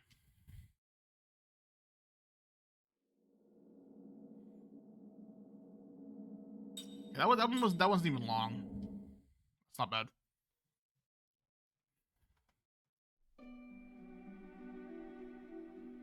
Portraitist of the dead. So he paints the dead. She was always mourning. She always has mourning clothes with her. That way she can be in a portrait as soon as a request comes in. And so it is today. Having slipped into her mourning. Yeah. It's just, he gets close to so many people and just can't stay with them because he knows they're gonna die. Having slipped into her morning dress in the shed on the pier, she boards the downstream ferry. Her hands are full. One holds the case with their painting tools, the other the garment bag for her morning dress. She has heard that a rich man lies dying in a town 20 kilometers downstream. Her name is Rosa. It's a race against time, she says with a grim smile. I have to start as soon as possible before the face changes. Changes how? Kime asks. It's hard to say. There's a deepening strain to Rosa's smile, but I know when I see it, when the person has gone from this side to the other side, once they're gone forever, I can't paint them. At least not in the way that will please the family. It just can't be done. Rosa's professional portraitist of the dead. A custom of preserving death masks is now widely practiced in this area. Families too poor to hire an artist daub the face of a newly deceased with dye and preserve the loved one's deathbed expression on a cloth prints against the dyed face. Okay. Some families make a death mask with plaster, and only the wealthiest families can afford to hire a professional like Rosa, so that looking in the background of an individual's death, there can be a variety of disputes. Alright. That's kind of like a poor man's version of stuffing your person around forever. It's taxidermy. I heard families quarreling over their inheritance behind my back, even if I sit there sketching that dead person. One widow presented my portrait of her husband to the court to prove that he had been poisoned. Other times, some loan sharks waited until this moment the man died and charged right into the house. One husband tried to spit in his wife's face as soon as she gave up the ghost. Apparently, she had been unfaithful to him for years. Rosa tells her stories with utter detachment. She reveals no emotion at all. This, she says, is indispensable to become an outstanding portraitist of the dead. You have to open your sketchbook and get your brushes going with the bereaved family members right there, overcome with grief. There's no way you can produce a good portrait if you become emotional or allow yourself to be wept into the emotions of the other people in the house. Kime responds with a silent nod. His only connection with the woman is to have boarded the same boat and sat at the same table at the cafe on deck. Only a few minutes have passed since she started volunteering her stories, but that is all it has taken for Kine to perceive the hint of nihilism lurking in her beautiful features. One more respectable artist aspires painters like me. Why is that? Well, half of them accuse us of making a living from people's deaths. The other half look down on us for not being moved by what we do. See their point. I mean, the emotions are what give rise to all of the arts. Whether it's painting, sculpture, music, or literature, we don't have emotions like that. We're nothing but craftsmen. Rosa speaks without a hint of either self-mockery or pride. Her tone suggests that she is merely stating the obvious in an obvious way. Kine takes a sip of his rye whiskey and Rosa drinks from rose-petal tea. The boat makes its leisurely way downstream. The season is spring. The river is high with snow melt. The white water birds have settled on the surface. Strange, Rosa says with a giggle. When I first saw you, I thought you and I must be members of the same profession, which is why I don't put the initiative to speak to you. Why I took the initiative to speak to you. Kine gives her a strange smile. He knows nothing about painting, and he is fairly certain there is nothing about his appearance that would cause him to be mistaken for an artist. Well, it could be whoever that in profile of this man drinking whiskey alone in the afternoon was as recognized the hue of nihilism like her own. Then again, she might have perceived the shadow of the other side clinging fast to Kine's back. Till a few days ago, Kine was on a battlefield.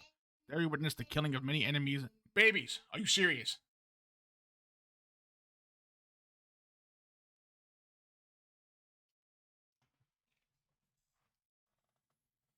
There he witnessed the killing of many enemies and many allies, but he was unmoved by any of it. Such youthfulness had long since vanished from him. Though outwardly unchanged, Kine has lived through several centuries. Rosa says that she is in her mid-30s and her 10th year since becoming a portraitist of the dead, which apparently puts her near the beginning of her career. If you wouldn't mind, she adds, I have a few more things I'd like to discuss with you. When Kine nods silently in compliance, Rosa thanks him and gives him her first heartfelt smile of the day. Portraitors of the dead are never present while the subject is dying. The very fact that she is a professional has been called means that the person's death is imminent. And so, theirs is seen as a presence of ill omen and even defilement. A family member or friend who has been at the bedside dares to broach the subject in quietly in another room. Don't you think it may come time to call a painter?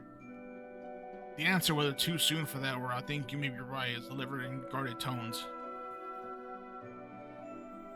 Introduced to the family by the church, the portraitist never enters the house by the front door. Rather, he or she goes around to the back and is shown to a room where the sun cannot penetrate. There, the painter changes into mourning clothes and waits for the announcement of the death. Eventually, a quiet knock on the door is followed by a summons to appear, and the painter, dressed in the mourning, sets to work.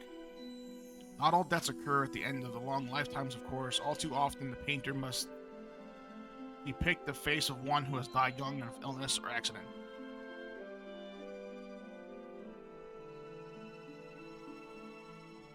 The face that emerges in the artist's sketchbook radiates the delicate vivacity of one who had just crossed the border dividing life from death, one whose only moments before transited from this world to the other world.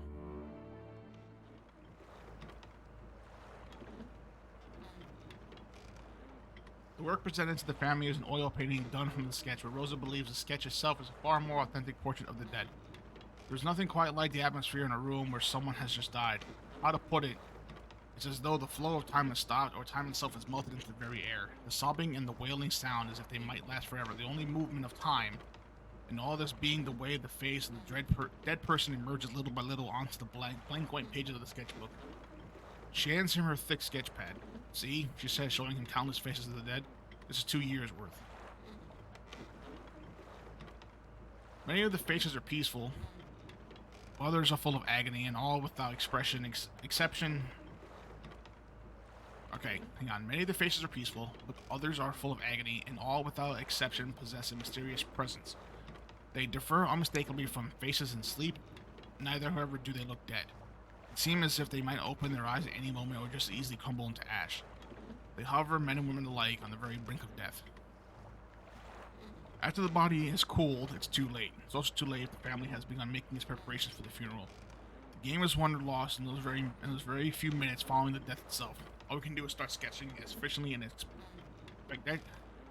expeditiously as possible. With a painful smile, Rosa adds, "In the eyes of the family, though, that makes me a cold-hearted woman." Kaim turns the pages of her sketchbook, saying nothing. He would like to tell her that it is the same on the battlefield. There, no one has time to mourn the death of a soldier. You're busy shedding tears. Instead of doing the next thing you have to do, you end up being one of those forced to travel to the other side of the world.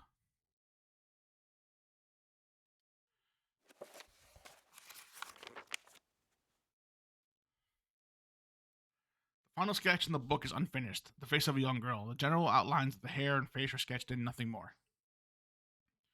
Kaim looks questioningly at Rosa. "My daughter," she says softly, "but why?" Portrait painter of the dead reaches full maturity in the profession when she is able to paint a member of her own family, which only makes sense. I mean, how self-serving is if you can be totally objective towards the death of a stranger, but not toward a member of your own family. Her daughter died 2 years ago. The girl's 3 short years of life brought to a sudden end by a bad flu that was making the rounds. I was holding her hands almost until the moment she died, Rosa says. I was in tears, calling her name and pleading with her to come back to me, not to die. As the doctor looked at her with a shake of his drooping head, though, Rosa released her daughter's hands and opened her sketchbook. Wiping her tears, she picked up her pencil and tried to sketch her daughter's face. But I couldn't do it. Tears came pouring out of me no matter how much I wiped them. It simply couldn't work.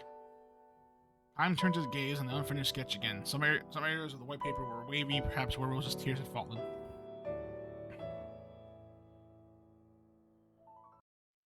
Guess I'm not qualified to be a portraitist of the dead, she says with a smile, glances down at the river. But still, if I had to choose one work of art to leave behind, this would be it.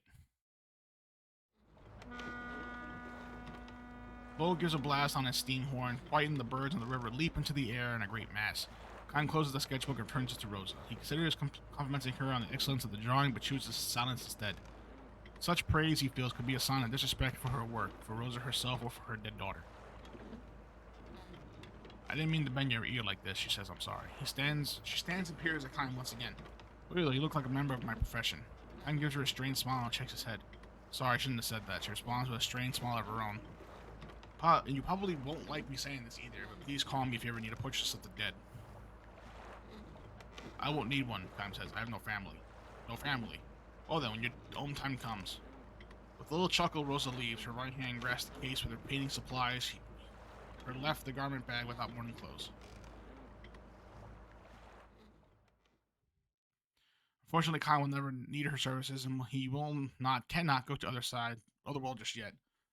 On the long road of his life, how many deaths must he encounter? The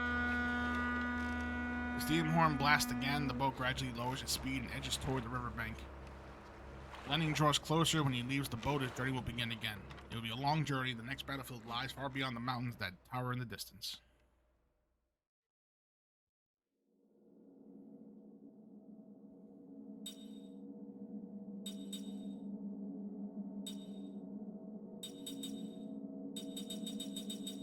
Still have a good chunk left to find, but I got most of them. I'll read another one here in a second.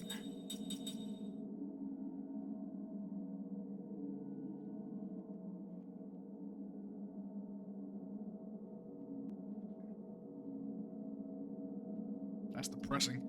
Most of these stories are depressing.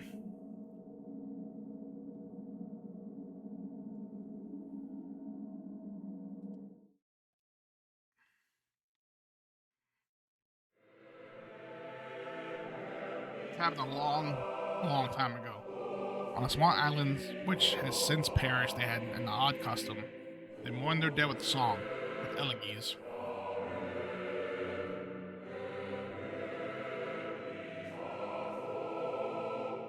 Elegy Island.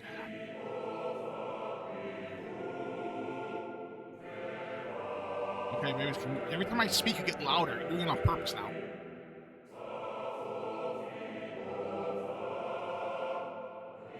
The songs will play without ceasing from the last moments before death, through the funeral to the burial. Elegies would be sung for many purposes: to ease the grief of the family, to recall the legacy of the deceased, to appease the soul of one who died under the stressful circumstances, to celebrate one's person's having lived to a ripe old age, or to invoke anger at another pointless death. There were no fixed melodies or lyrics. Apparently the songs were sung without lyrics at all. Well, it's just people screaming at each other in like weird dialect no one can understand. Yeah, that's a song. There you go. No documents have survived, so all we can do is assemble oral histories. Besides the archaeologist, as she views the island from the deck of the ship, people of the island country had no writing system, which means they had no way to leave behind signs or evidence of their lives. I wish we could at least interview a few survivors, but there weren't any. Every single person was killed. The research team's archaeologist is a young woman in her 20s. Her country is the one that destroyed the island. It happened while her ancestors 7 generations back were still young people. I hate to badmouth my own country, she says with a shrug, but they really didn't have to go that far. That far. Is no exaggeration. Her country prided itself on its overwhelming military force, for it to gain mastery over the tiny island would have been as simple as twisting an infant's arm. Her country believed in oppressing its neighbors with force. The leaders were thinking more of those neighbors than of the island itself when it launched its all-out attack. The island was a mere object lesson. It was scorched from end to end. Every human being on the island, from newborn babies to elders on the verge of death, was killed without mercy. That's fucked. It's odd, though, she says. It's odd, though, says the young woman with a grim smile. There are hardly any records left from that time, even in our country. I suppose what they did was so terrible they didn't want their descendants to know about it. The remark prompts some older scholars on board to clear their throats as the sound of which she snaps her mouth shut. Sorry, she whispers. You're not much older than I am. You probably don't want to hear about all this old stuff anyway. I do, though. I wasn't just going to say like you have those boring academic matters. Emily shakes head in silence.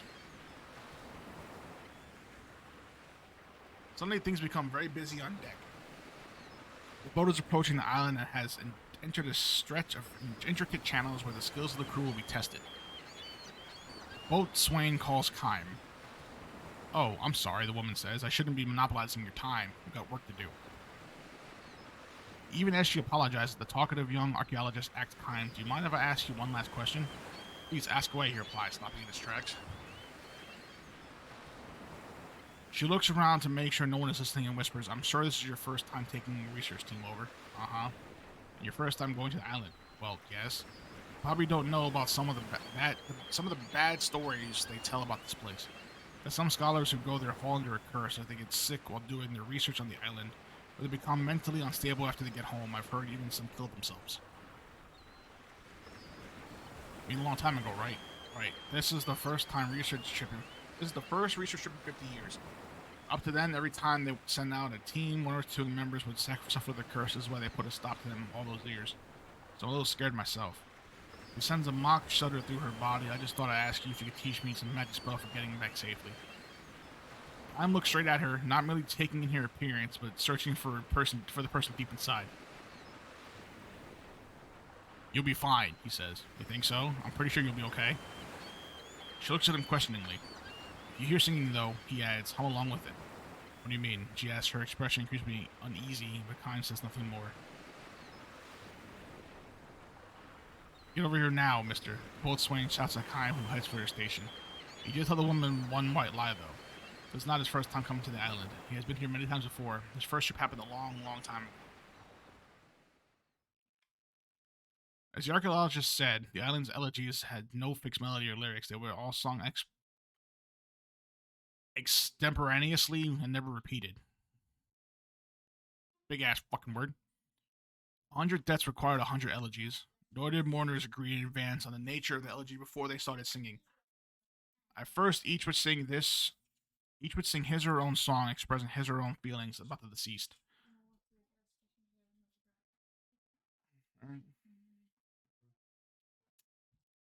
Eventually, the jumble of songs would come together into a single melody without any one singer taking the lead. In the culture of this island that had no writing, there was, of course, no musical notation. There was no instruments for accompaniment either. Each mourner in grieving for the loved one would give voice and hopes for a peaceful last journey, and the song would emerge. Words are hard. Time's travels first brought him here when the island was at peace, which is to say centuries ago. He happened to arrive after the death of a village elder. For 3 days and nights, the elegy was sung around the clock. The island people's song, which shook the darkness and reverberated Holy shit, I had a stroke. All across the clear blue daytime sky, left is marked with a certain ennobling comfort of the breast of Kime, a man for whom fate had decreed that no one would ever sing an elegy. To think that such an island had been burned to the ground, people fled in all directions at once, and were murdered one at a time. It was an absolute bloodbath.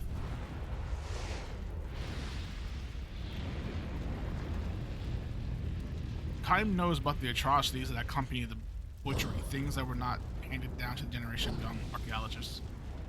Had it wished to, the woman's country would have taken control of the island in a single night, but instead it used its military power to chase down each of the island's inhabitants over a period of several days, as if carefully filling in the blank spaces in a coloring book.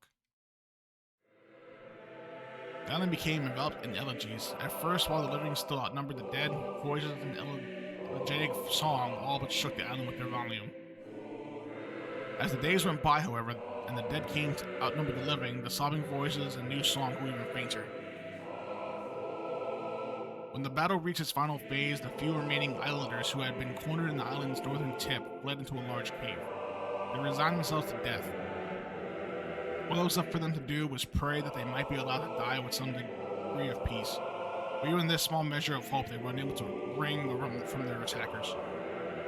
The army of the archaeologist country went for maximum brutality. They entered the cave with every weapon at their command, and they dragged out and killed one islander per day.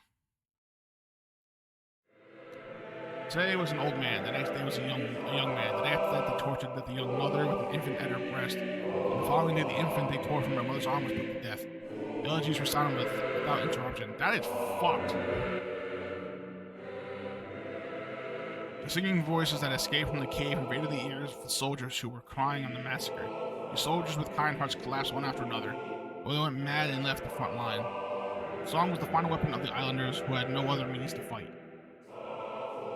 They went on singing as they struggled against starvation, thirst, and their own fears. The commanding officer of the anti-insurgency force ordered his men to fill in the mouth of the cave. If they buried the people alive, he thought the singing would no longer be audible. Nevertheless, faint singing occurred. It went on day after day. Rainy days, clear days, daytime, nighttime, it continued. But no longer without breaks, which gradually increased in length. The singing went beyond being an elegy for a single person, became a song suffused with the sorrow of all the living things in the island. By the time the season ended, the last thin thread of singing died out. The army left the island. Not a single record of these military operations was left. Never again did anyone come to live on the island.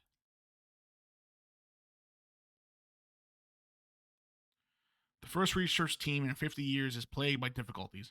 One scholar after another collapses. Almost every day, someone is sent out to the vessel and anchored offshore sick. All the scholars moan with pain, blocking their ears. Situation exactly what it was before the island was sealed off from research. Kai knows exactly what is happening. The ocean breeze sweeping across the island sounds like a song. The branches swaying in the forest sound like a song. The birds in the trees sound like a song. The babbling of a brook sounds like a song. The treading of boots on piled up fallen leaves sounds like a song. The crashing and receding of the waves on the shore sounds like a song. The elegy for the island that people sang with every last bit of the life could dredge up from inside themselves now is being sung by the island itself. Please stop, I beg you, please stop. The scholars cry out in their delirium, covering their ears. I don't know what we did. It was our ancestors, not us. The scholars who moan this hear anger and sorrow in the constantly resounding elegy. What they say is true. It's not their fault, but they have been given no knowledge of what happened on this island so long ago. Sometimes not knowing can be profound sin. They should prick up their ears and listen all the more. This is what Kaim has always done. The elegy being sung by the island is not merely hurling hatred and anger at them. The island is not trying to torture members of the younger generation like them who are without sin. Rather than blocking their ears, they should listen. If they do so, the message will reach them, for the island is telling them, you must know the truth. You must know what actually happened on this island so long ago. The investigation ends much earlier than originally planned. Most of the research team have returned to the ship, their health broken, and some of more serious ill members have been sent home, and it's no longer possible to continue their work. The young archaeologist who spoke to Kime on the way in is one of the few who have persevered to the end. Thanks to you, she says to Kime. As she climbed from the launch onto the ship, she saw Kime standing on the deck and hurried over to him. He looked haggard, but her fatigue is clearly less physical than mental. Still, her eyes harbor a strong-willed gleam. Did you hear the singing? He asked. I did, she says with a nod, looking back at the receding island. It was so sad. Just as he had thought, she was able to open herself to the sadness. Just to sing along with it? Yes, I did that too. Partly because of what you said to me, but also found myself humming the same tune quite naturally. Kaim nods and smiles at her. This is the first time he has encountered anyone with the heart to hear the island's elegy. This time when I get home, she says, I want to do some more serious research on the war. It's something I have to do. I don't feel I don't have any choice in the matter. I'm glad to hear that, he says. I might turn up some facts that my country finds inconvenient, but I feel like it's absolutely necessary to learn the truth, to know what actually happened. Yeah, your country's a fucking piece of shit. Ship emerges onto the open sea. A single white bird flies off from the island as if seeing the ship off on its journey. Tracing a great arc against the blue sky, it releases one high ringing cry. No longer elegy, this is a song of joy and forgiveness, signaling the dawn of a new age.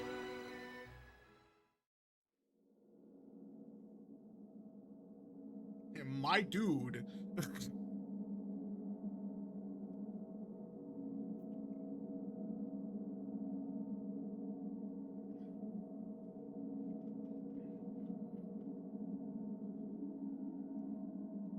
Set stream part 1. Let's see what we got. O wondrous beast, an area, proud descendant of the White-Winged clan. You alone, my irreplaceable companion, would it anger you to hear me call us two of a kind. We were not, in fact. A perfect combination, you and I, bound together by a single thread, and the gossamer thread we know as loneliness. An area, I owe my life to you. Not, of course, that you saved my life in the ordinary sense of the word. Mine is not a life that can be lost under any circumstances. It is the irrevocable burden. I will not die. I cannot die, and therefore my life was not for you to save. Oh, Oneria, what you saved I now see was not my life but my heart. Back then, long, long centuries ago, I was a pirate, the only woman pirate on the open seas. Seth Balmore, the name was known to all... Oh my god, I'm streaming!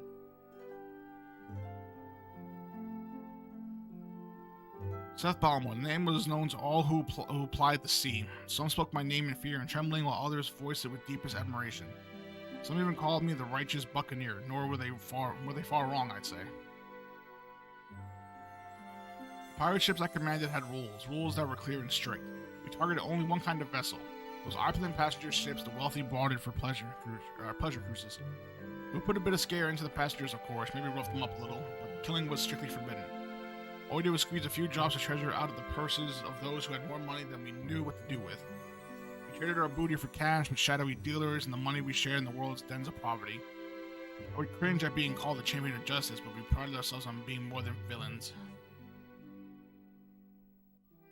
I became a pirate for one simple reason. I hated the law. I hated even more those who flaunted the law for their own self-aggrandizement. In a word, I wanted life freedom. Whenever I stood at the prow of a pirate ship slicing its way through the waves and I viewed the vast ocean stretching out beneath the clear blue sky, I felt enveloped in the joy of having taken limitless freedom in my own two hands. True, I need not traffic in the fear of death and aging known to all kinds human, because I will neither age nor die. Infinite time means for me infinite freedom. Not bad, wouldn't you say? I would spy the ship that would be our day's quarry. I was always the first to board it, springing lightly into the deck with a shout. I am Seth Balmore, now be good and hand over your money and valuables. And taking the booty we had snatched, my men and I would raise a cry of victory and leap back into our ship. I was absolutely free. Nothing stood in my way. Eternal life overflowing with freedom. Not bad, wouldn't you say? Righteous buccaneer, what kind of fancy pants honest is that? How about pirate bitch? Of course, one always hears such jealous ravings in all walks of life, but especially so in the thuggish world of pirates. Needless to say, I knew I had many enemies. Even a child would realize that being called a righteous buccaneer could only increase the number who hated me among such raping and pillaging brigands as pirates of the sea. But I didn't care about that. I could be stabbed with a knife or blasted with a cannon and I still would not die.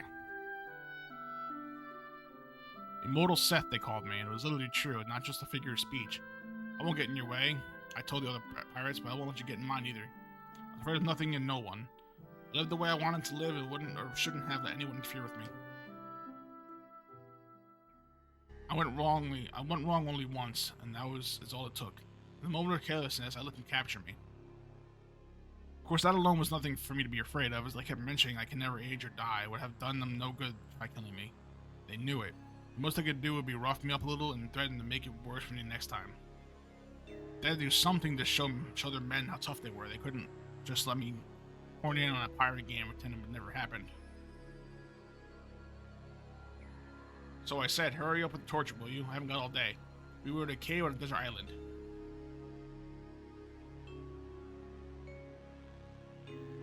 I don't like where this was going. I was in handcuffs and leg irons and surrounded by half a dozen huge men, all well-known pirate captains. One of them was holding a long, thick chain. I get sick to my stomach just looking at your sweaty faces. Come on, hurry up and beat me with the chain, or would you rather strangle me? Whichever you choose, hurry up and get it over with. The men laughed out loud. Hurry up, get it over with, said the leader. Bad for you, Seth, but this punishment is not the kind that can be hurried. So I can't stay with you to the end. Yeah, chimed the woman. Unlike a monster like you, we humans don't have all the time in the world. Okay, man, let's make it fast. The way the lady wants.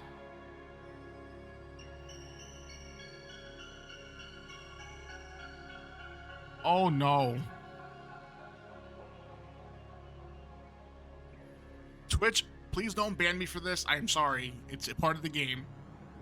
Licking his lips, the man with the chain approached me, and the other two grabbed my arms from the sides. They were not going to use the chain as an instrument of torture, but to rob me of my liberty. They chained me to a gigantic boulder in the cave. They were laughing so hard they could hardly contain themselves.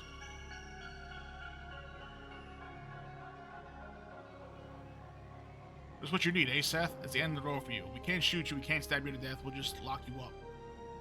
We'll never come back to this island again, and even a half-baked pirate like you knows this place is not any sea lanes. No fishing boats, even. And right about now, your men have gone looking for the wrong island. The only ones who know you brought you here, not even our crew, know where you are. Nobody's coming to save you, that's for sure. You'll be here forever. You can't move a muscle, you can't even die, all by yourself the rest of eternity. Okay. Crisis averted. It knew it was doing it, it swerved the other direction.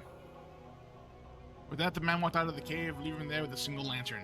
Cowards, I screamed. No one off like that, don't do this to me. The response was the hollow echo of my own voice in the cave.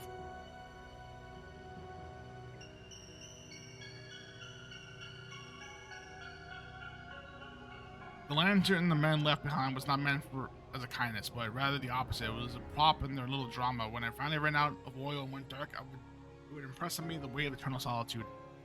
As long as the lamp kept glowing, it was filled with the rage for the men. When the oil was running low and the flame began to flicker, a deep anxiety assaulted me. Unable to move, I stared blankly at the flame. Eternity. This word has no such thing, or perhaps it should not have. Solitude.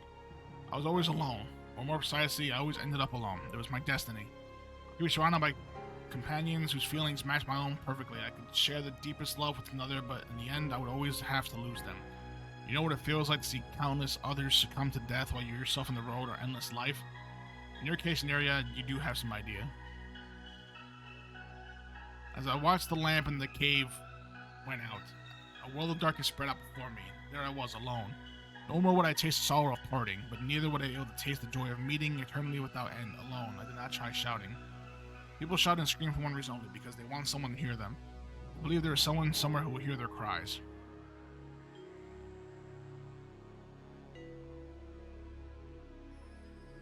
I did, however, shed tears. Which is not to say I wept, but there is no way the immortal woman pirate Seth Bauer would ever break down and cry.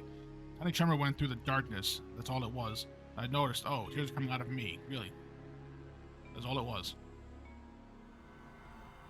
The hours passed, or perhaps it was days. In the darkness, I lost track of the flow of time. There was something else I lost track of.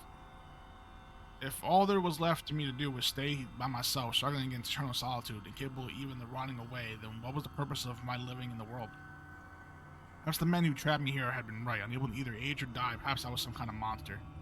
But why was such a monster living in this world? What was I supposed to do here?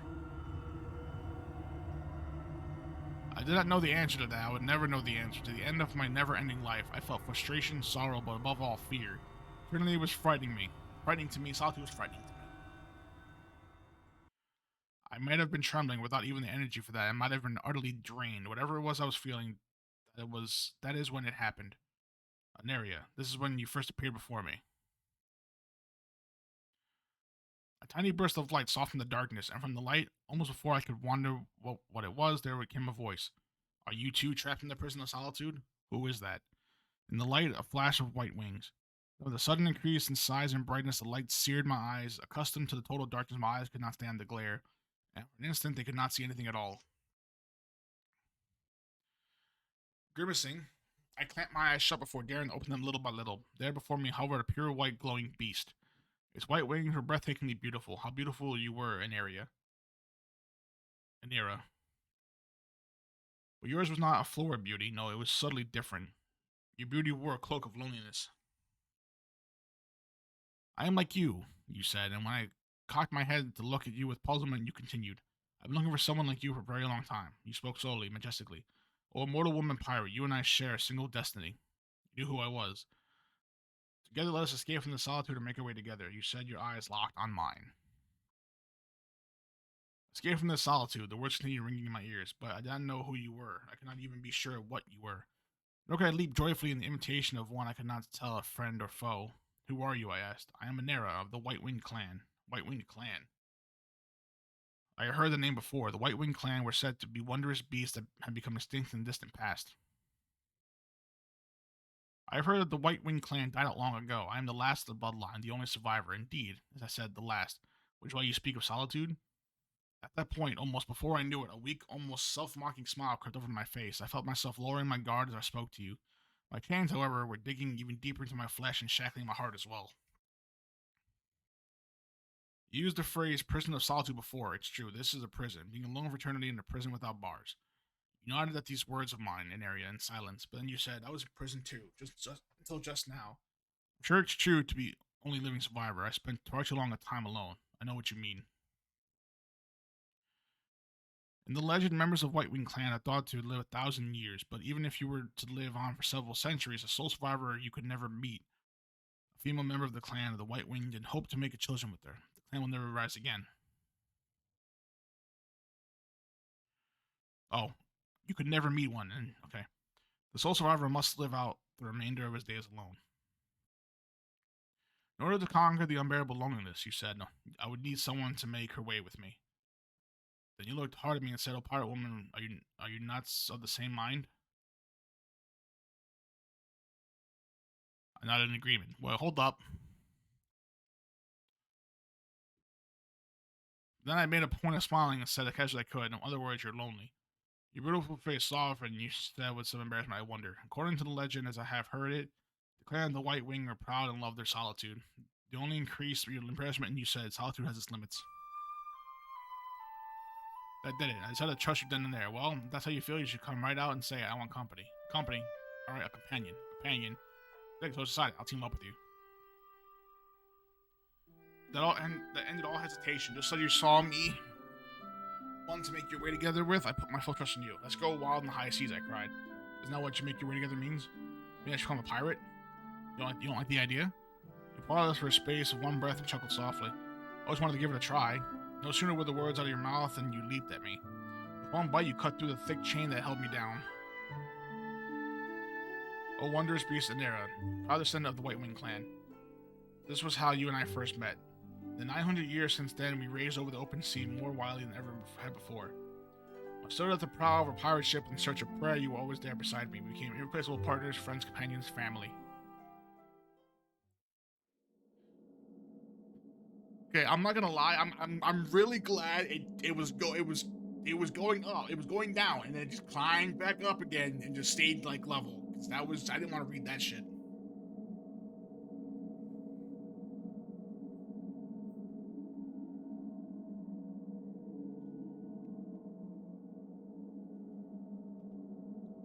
I did not want that on my conscience.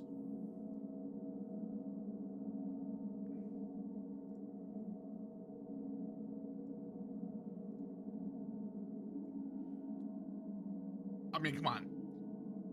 I'm not the only one that thought that was gonna happen. I'm pretty sure you did too. The hero.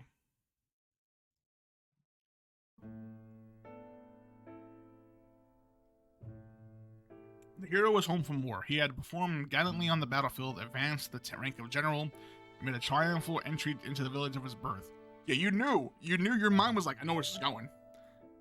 The villagers welcomed him with a festive celebration. The grown-ups were treated to drinks beginning in the afternoon, and the children received sweet confections.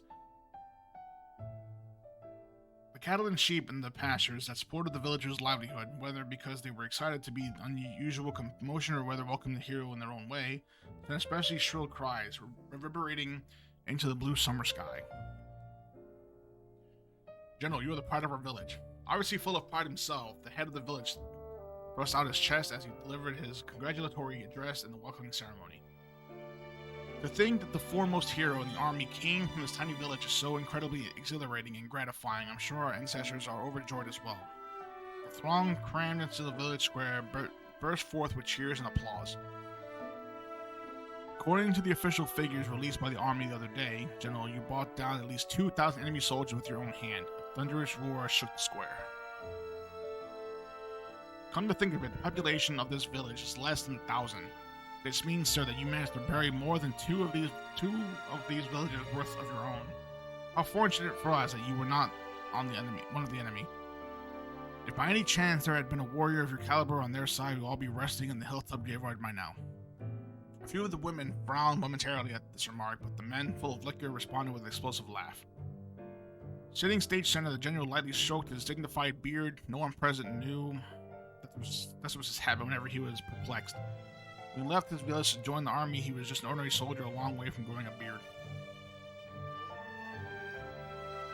Oh, excuse me. Baby, you thirsty? Babies. Thirsty? Babies.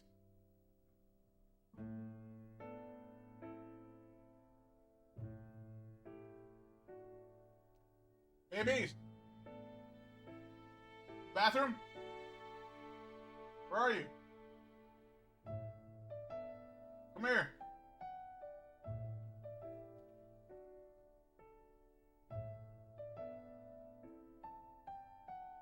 Stop playing? Why? Done? Thirsty? You haven't had a drink in a while, you thirsty? Get some drink. Why'd you stop playing? Wanted to watch TV?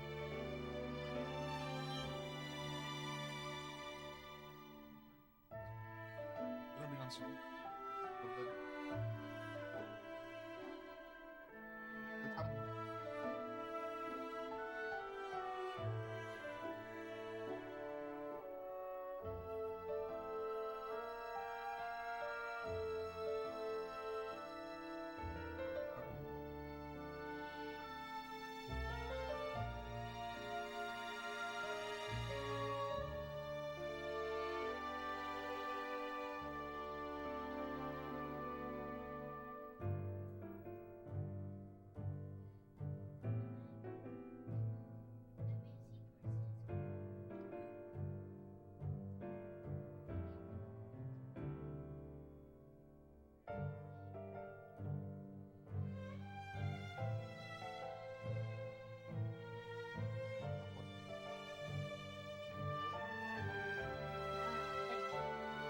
Oh, it's 8:45. We have an hour and 15 minutes. General, you are truly the savior of our army and indeed of our entire nation. I understand you'll be leaving for another battle tomorrow, but we all hope that you will thoroughly enjoy yourself on this rare visit to your birthplace. The village chief ended his greetings and withdrew to the wings, whereupon the villagers' number one entertainer bounded into the stage in the most comical way he could manage. Dear General, he cried, running over to where the great man was seated and going down on his knees. Oh dear, hear my plea. Oh, hear my plea. Not in here. Play in your room if you're gonna play. General looked at him uncertainly. Is there any possibility that you would lend me the sword at your side only for a moment? Perplexed though he was by all this, General repelled by the audience's applause and cheers, handed the man his tasseled and jeweled encrusted sword. The man bowed deeply as the sword entered his outstretched hands, and again he cried, "My gratitude knows no bounds." Pretending to stagger under the weight of the sword, he came to the front of the stage, and held the weapon aloft. And now, ladies and gentlemen, I will reenact the event that raised our dear general's fame to the heights in a single bound, when he hacked 18 of the enemy into teeny tiny bits. The audience cheered wildly at the man, with exaggerated movements and commentary, swung the sword at a great arc. The audience knew exactly what he was doing. The general had not only made a name for himself for his strategic prowess, but was also widely acclaimed as a warrior on the battlefield. He did not rely solely on his weapons, but in the end leveled his opponents with his sheer physical strength. This too was a matter of the utmost pride for the villagers. Here we go. 1 man down, 2 men down, flip the sword back, 3 men down. 4th man slashed diagonally, right through the shoulder. 5th man's head goes flying. Oof. Then 3 at once. 6th, 7th, and 8th man. What a bother, I'll just skew you like this. The man thrust the sword through 3 imaginary opponents, and the crowd went wild. The general too broke into a smile and applauded. When he was through clapping, though, he stroked his beard again. I'm sure you can understand how I felt at the time, sitting up there on the stage. The old general says to Kime before taking a sip of water from his leather pouch. His magnificent beard is completely white, so distant are the past events of his recounting. Kime nods in silence, and the general continues, as if mulling over every word. The more you know about war, the more you feel that way. I'm sure the villagers meant well. They just wanted to pay homage to their hometown hero. No, of course, they weren't being the least bit malicious. My village has the nicest people in the world, which is exactly why I found the whole thing so painful I couldn't stand it after a while. Hacking 18 men to bits. The deeds of a hero are related in numbers. Sure, the man who playfully swung the general's sword on stage that day could never have imagined the ones who lost their lives on the battlefield. The agonized expressions of their faces, the curse of their eyes, as they stared into nothingness. That's alright too. People who live peaceful lives don't have to know about such things. That's what people like us are for, to keep their lives far away from the battlefields. Don't you agree? Thanks to us and our killing of enemies, the people were supposed to be protected, but don't have to know anything about the bloodiness of war. Bloodiness of war. Unless you believe that, what's the point of people killing each other? Kime says nothing in reply. Without either affirming or negating the old general's words, he stares vaguely at the general's troops. Would you say your name was Kime? I suppose you've killed more enemy soldiers than you can begin to count. There is no way I could count them all. I thought so. You have a flawless build, the kind that only be tempered on the battlefield. Only a man who has survived one battle to another can carry himself the way you do with the complete naturalness. How does a man like you find himself driving a horse cart over a mountain pass? I was ready to leave without answering if the old man asked him such a question. The general inquires no further into Kime's background. Instead, there is a sense of relief in the smile he bestows in the sight of Kime resting his horses at the pass.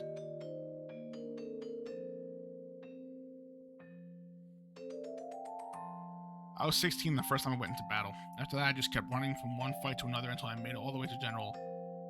I first remembered the faces of the men I crossed swords with and killed. Even if you don't try to remember them, they get carved into your memory. I had terrible nightmares, and I try as I might, I could never see them I could never seem to wash off the stench of the blood that splashed on my face and hands. That was a hallucination, of course, but I got so bad once that I spent a whole night in the river trying to wash myself off. The general paused a moment to think about his story, then went on, but after a while you get used to it. You get used to fighting and killing over and over again. Your body and your mind and your heart, you just get used to it. That's how people are. So I stopped having nightmares. I killed all the enemy soldiers I could lay on my hands on, by every one of their faces. It's the same for you too, isn't it, Kime? Maybe so. Like a curse. If you don't get used to it, your heart breaks. On the other hand, if you do get used to it, your heart probably ends up breaking someplace deeper down. The general cast a fond glance toward his resting troops, then slowly shifting his gaze far down the foot of the mountain, he says, So that's what it is like for me back then, when I returned to my birthplace in triumph. The final event of the welcoming ceremony, several children mount to the stage. Now in honor of our hero, the children will present to the general a floral wreath more marvelous than the greatest medal there ever was. The audience went wild again. When the children put the wreath on his neck, the general favored them with a warm smile, the first honest smile from the heart that he had managed since climbing onto the stage. And finally, as a special treat for the general who has been galloping from one battlefield to the next, far from his native place, Children's chosen representative will read his own original composition, spelling out the joys of the peaceful life of the village.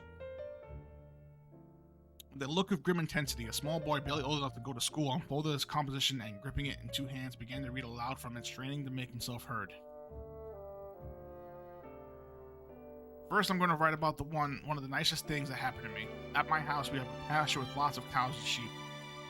One cow had a baby 2 days ago. It helped my daddy by stroking the cow's back with a handful of straw while she was having the baby. That makes the cow warm up so it's easier for her to give birth. The baby was born just before the sun came up. It was a tiny baby, but it could already stand on its own legs. A baby, wow. I'm gonna take care of this baby until it gets big. You little cat, hurry and grow up, okay? General had tears in his eyes. I'm gonna write about one of the saddest things that happened to me. That was when my grandma got sick and died. She was such a nice grandma. I know her sickness made her feel bad. She was always smiling when I was around. So let me hold her hand when she died. I watched her face the whole time because I knew I wouldn't be able to see her anymore. And I wanted to remember her even after I grow up. She just kept smiling and smiling for me right to the very end. That's why she's always smiling when I think of her. You're looking down at me from the sky, Grandma. I will never forget as long as I live.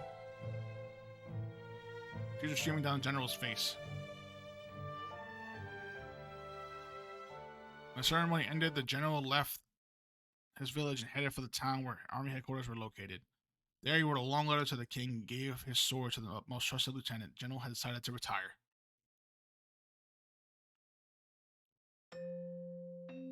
This was a big surprise to me as it was to anybody, but when I heard the little boy's essay, it occurred to me, what makes us really human is to celebrate each life that comes into the world and mourn each life that is lost. I didn't need medals anymore. I didn't need the honor of being allowed into the presence of His Majesty anymore. I wanted to be a real human being again. As a result, overnight I went from being the village hero to being reveled as a traitor. The general turned to face Kaim and asked, "So, are you going to mock me as a coward who ran away from the battlefield, or blame me for being a deserter who betrayed his own patriotism?" Kaim turned a gentle smile on the old man. "Neither," he says. "As a soldier, you made the wrong decision, but as a human being, you made the right one." General strokes his white beard and says, "My habit has changed too. Nowadays, I find myself stroking my beard when I'm embarrassed." The two men look at each other and smile. "Get back to work," says the general, sitting with a grunt. He calls out to his troops, "All right, men, it's all downhill from here. Let's give it one last push and get back to the village before sunset." The troops, under the general's command, consist of 30 sheep. Not one who is likely to take a person's life. "Tell me, Kaim, are you planning to go back into battle at some point?" "I don't really know," he replies. "I'm content with herding the sheep for now," the general says. "I don't have the least regret for the decision I made that day. It would make me happy to think this could be kind of a lesson for you." With his parting remark, General turns away from Kaim and begins walking. The sheep amble among him on newly reformed ranks. Standing at attention, the general raises his right arm and waves his troops on. Forward march. The command he had once delivered to tens of thousands of men on the battlefield now echoes pleasantly among the mountains in his native village.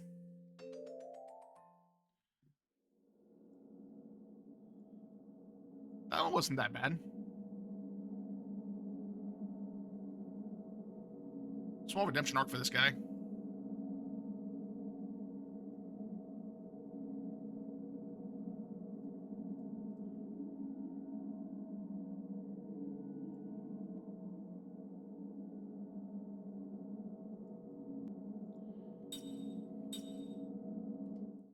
The bread of Grandma Koto. Alright. There was no way to keep the village from becoming the battlefield. Enemy forces have crossed the northern pass and made their camp close by. Home forces are here too, sending one unit after another into the village to resist the enemy's attack. The place is a powder keg.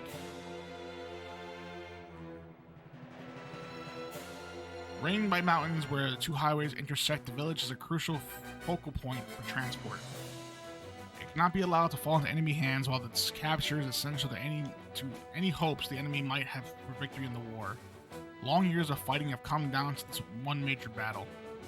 It's a battle that must be waged. The logic is clear, simple, inevitable, and it will transform this tranquil village into a battlefield at any point. The army has ordered the villagers to evacuate. Non-combatants can only get in the way. The enemy wants to settle this before the weather turns cold. So what does that mean? Another month? 2 weeks? Got your stuff packed? No sense getting caught in the middle and killed. How about dying for nothing? Never forget about taking any pots or pans with you. Pack as light as you can and get away as far as you can go. Think of all the generations our ancestors guarded our homes and land. I hate to think it's going to turn into a wasteland when the fighting starts. There's nothing we can do about it. It's just plain bad luck, that's all. We just have to hang in there till the war is over and come back when we find out who won. The main thing is to get out now. Right, it's all we can do. We've got to stay alive. Better not hope for anything more than that. Why the hell does this happen to us? The villagers leave a few at a time, beginning with the first ones to find temporary shelter. By the time the forest is slightly tinged with red, the villagers is practically deserted. The only ones left are old folks who live alone and have no one and no place to run to. The army has built a crude refugee camp for any evacuees able to cross several mountains to reach it. The aged poor stagger in with little more than the clothes on their back. The only one left in the village is Grandma Koto.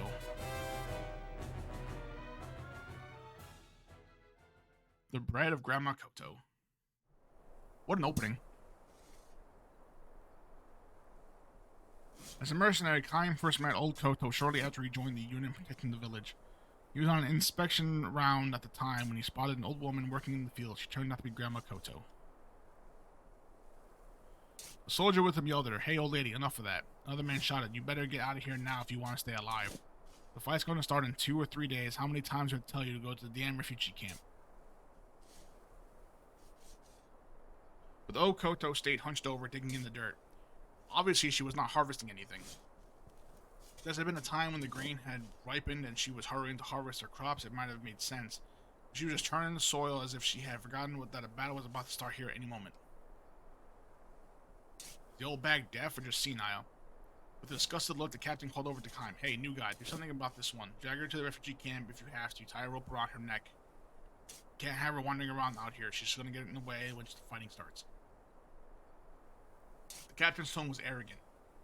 The more cowardly and commanding officer is, the more arrogant and overbearing his style becomes, unless he is able to conceal his nervousness and when a battle is nearing. Kaim strode silently toward the old woman in the field. "Well, go ahead," the captain called out behind him, but he did not turn around. Only a few days would be needed to decide the outcome of the battle for the village, which was a reflection of how violent it promised to be. For this reason, working the fields now was pointless. Even the most careful, cultivated patch of ground would be crushed under the soldiers' boots. A harvest next year was out of the question, nor was it even clear how many years it would take to restore the village to its former tranquility.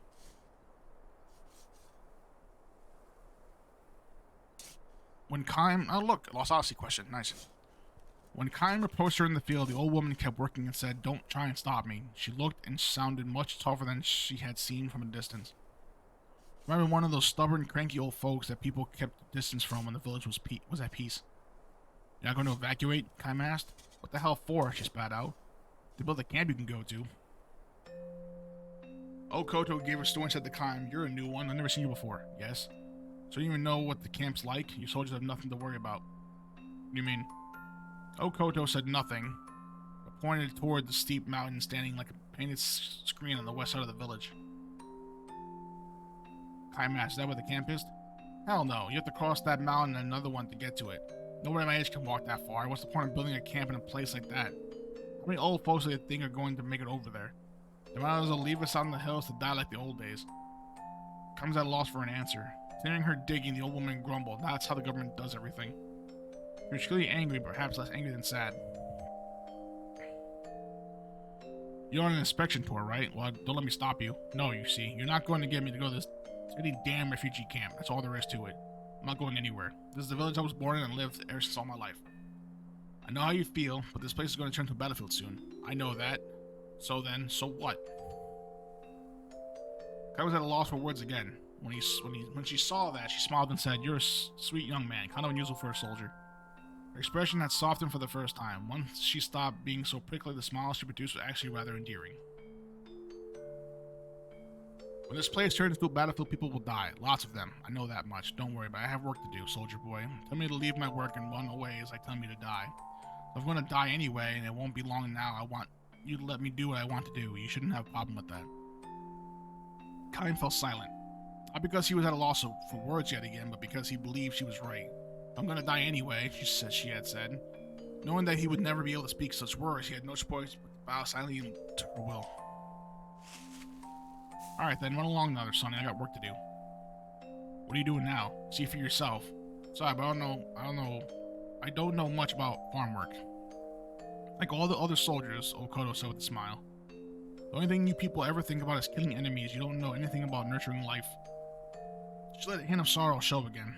Perhaps somewhat taken with Kine, however, she favored him with an explanation. I'm planting seeds, she said.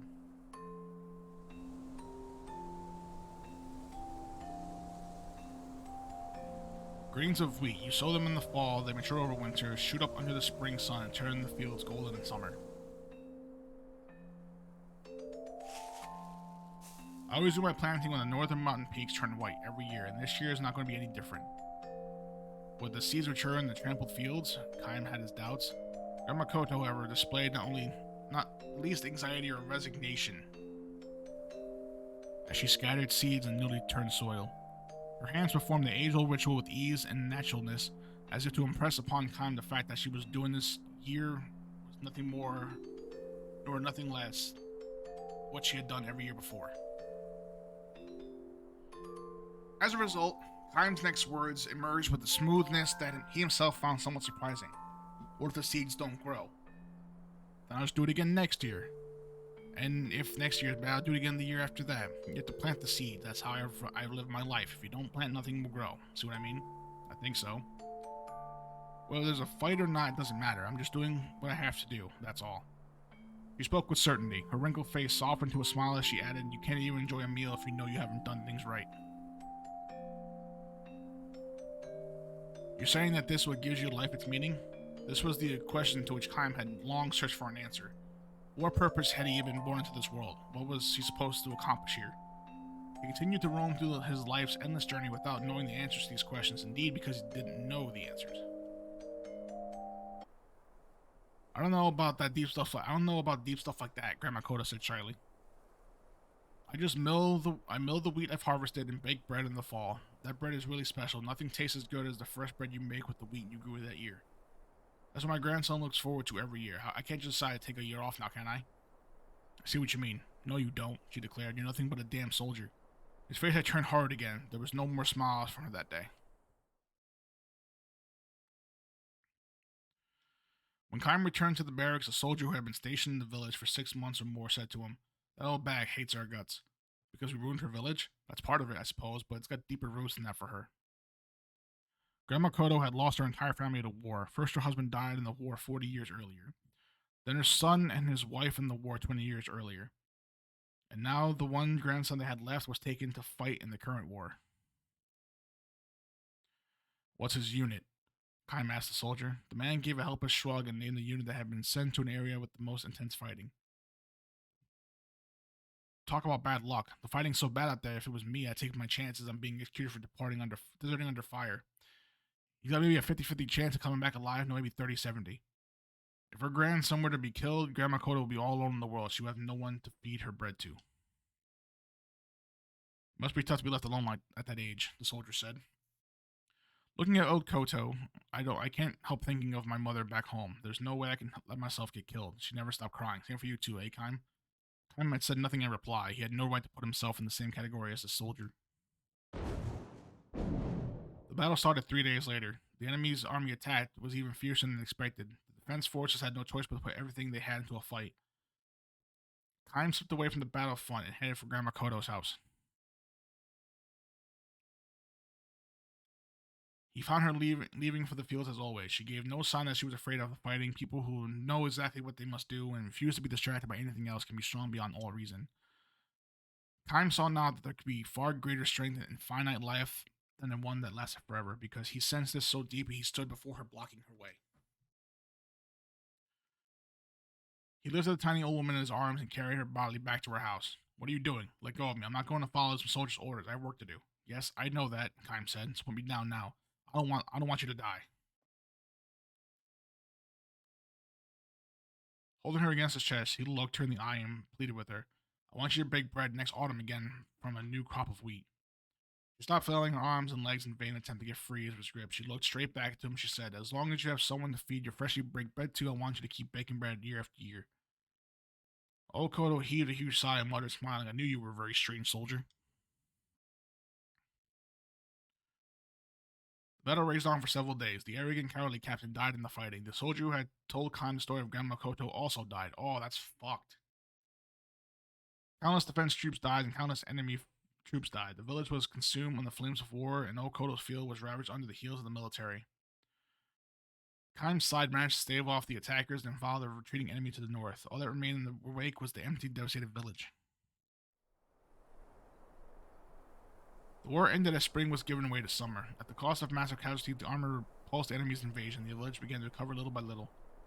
As Grandma Koto had predicted, not one old person who crossed the mountains to the refugee camp came back alive.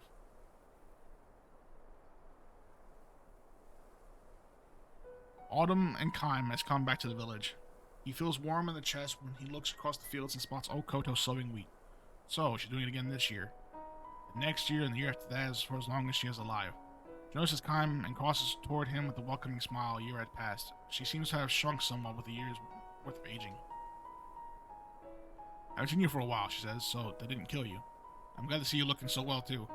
Heard you stayed near my house during the fight. You single-handedly fought to keep enemy troops away from it. Kaim gives her a shy smile. How was your wheat? Yes. All ruined, of course. Worst crop I ever had. A few scrawny stalks, barely enough for one loaf. She tells him all with this surprising ease. Then she fixes her eye at him and asks, have some. What? Bread, of course. I'll bake a loaf now if you'll help me eat it. Well, sure, but... Grandma Koto sees through Kaim's hesitancy and says with a calm smile, yes, he's dead, my grandson. I got word at the end of the summer. I was waiting and hoping, planning to bake him a loaf of bread as soon as he got home. When she sees Kaim hanging his head in silence, she adopts a spirited tone as she has to be the one to cheer him up. Come on then, you eat what he would have had. It'll probably be tougher than usual with what the wheat harvesting being so bad, but I'm sure my grandson would be happy to know I fed my bread to the man who saved my life. This old woman has lost her entire family to war. In other words, there is no one left to enjoy her bread.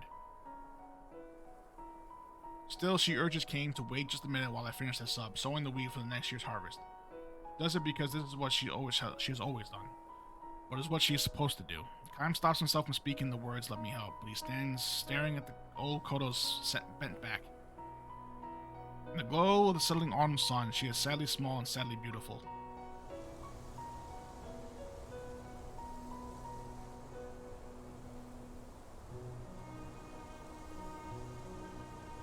Kaim eats the fresh baked bread. Old Koto was right. Made from wheat grown without its full measure of care, the bread is hard and dry and poor in taste. Still, of all the bread Kaim has eaten and will go on to eat in his long, long life, this is by far the most delicious. What?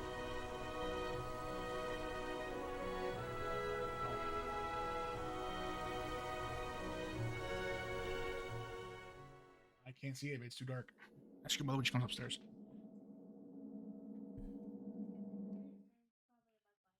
Probably.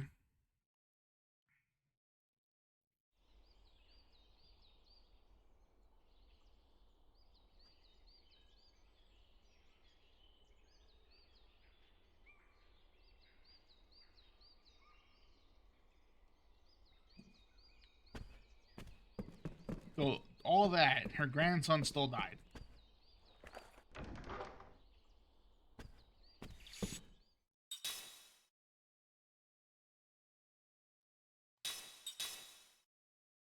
That's kind of fucked. I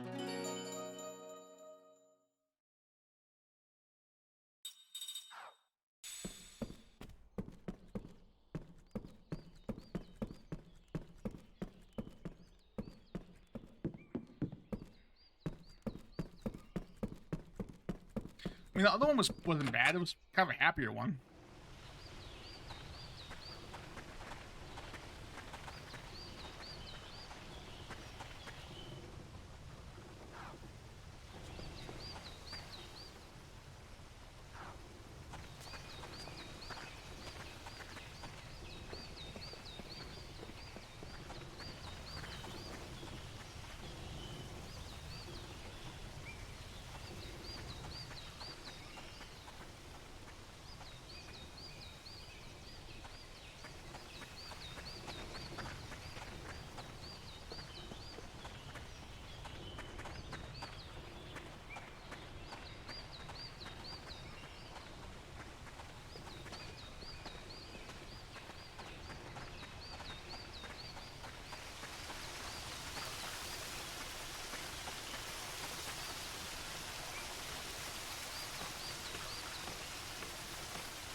do the statue shit. Thought I could.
Huh?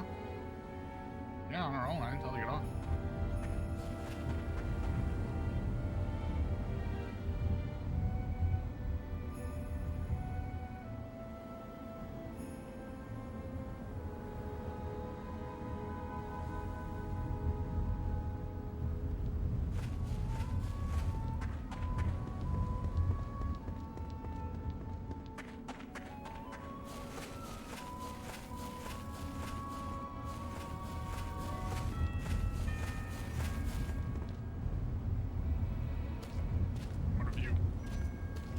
Isn't it? Wrong time. Lyrum was here. Yeah, this one's Cliff. Those two things cherish most in the world, Lyrum and Sarah. I always wanted to meet them. My own mom and dad. I think getting to see you made her really happy, kind of. I think so. I'd like to meet you two. Who did you do, Sarah? She's my grandma, right? I'd love to see her and tell her how happy your mom was. You get to meet her? Yeah, someday I'll find her, I promise.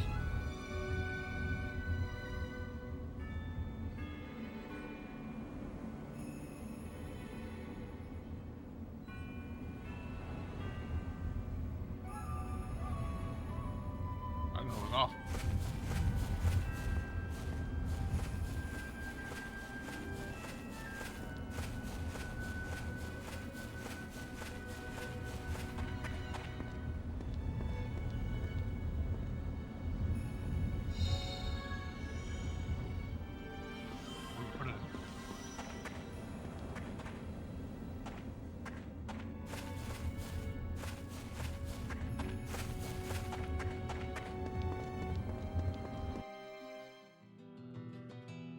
Well, if you get the container, oh, that's wrong. No, I can't. It's not the container. I can do that.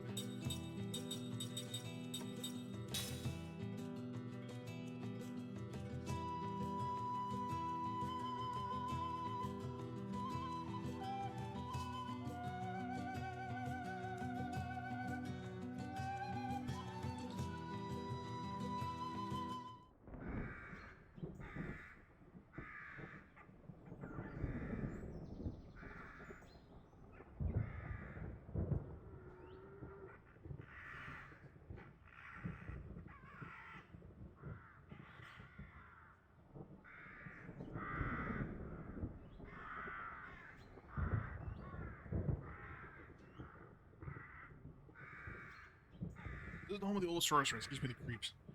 So strange. I can feel intense magic energy is covering the entire mansion. It means the old sorceress is here, right? In any case, we gotta find that woman.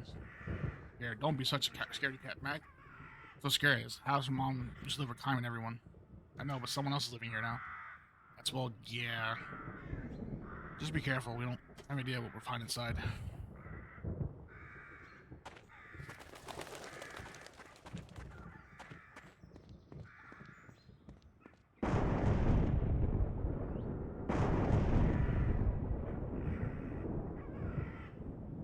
Did you see that?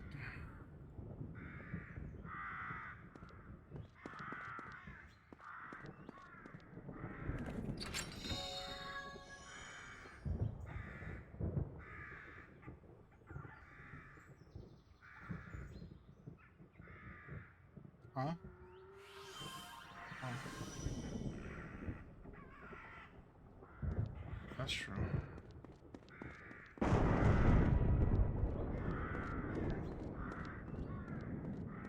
Tomorrow? Work tomorrow.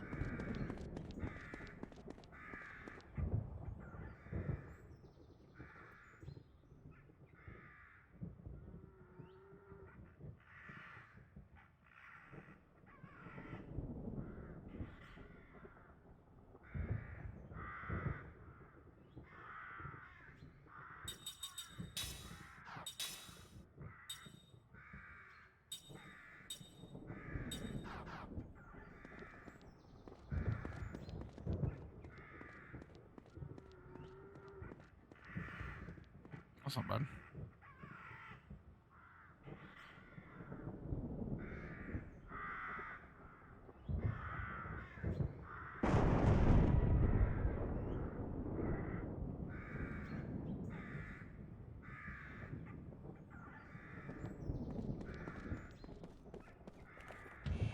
Oh, I've got the space.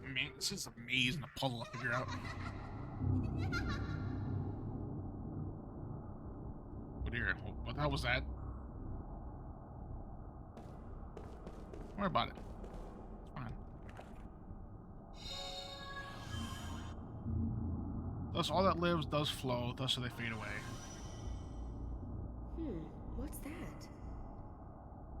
They look like pieces of a poem. The sorceress did this. She made a mess of everything. Let's get rid of her for good. Huh? Hey, where'd you find them at?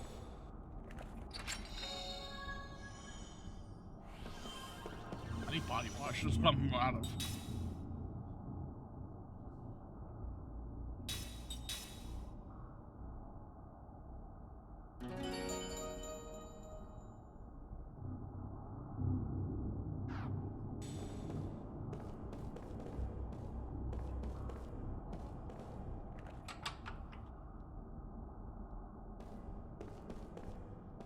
There's not an iPhone though, it's USB-C.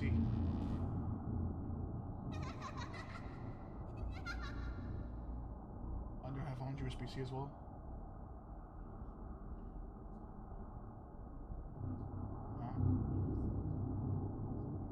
Oh, okay. Went to the mirror. Your mom's a mirror.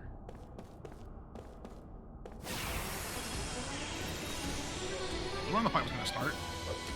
Oh yeah! Let's get it on!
on cooking time.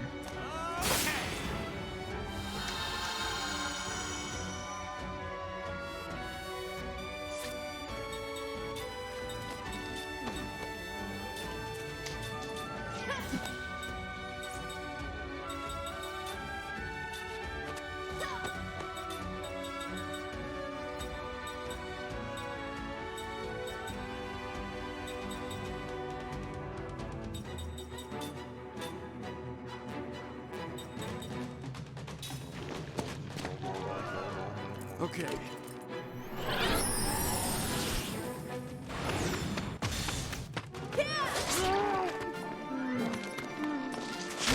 If it was their day too.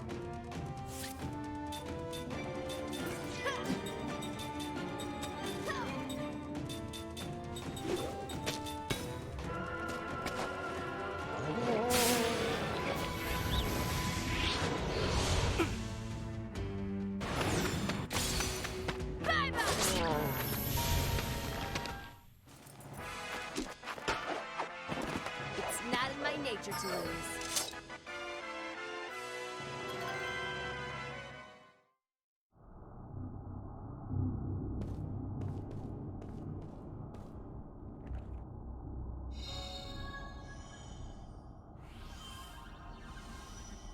B. Warmth brings no solace. Carry any more of this all falling apart.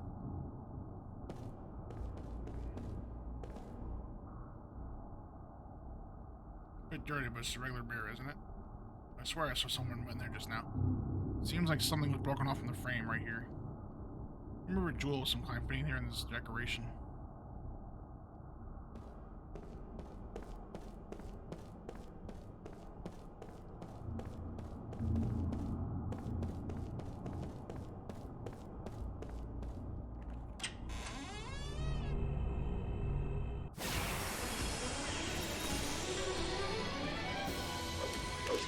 I'm always ready.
Like congestion in my chest right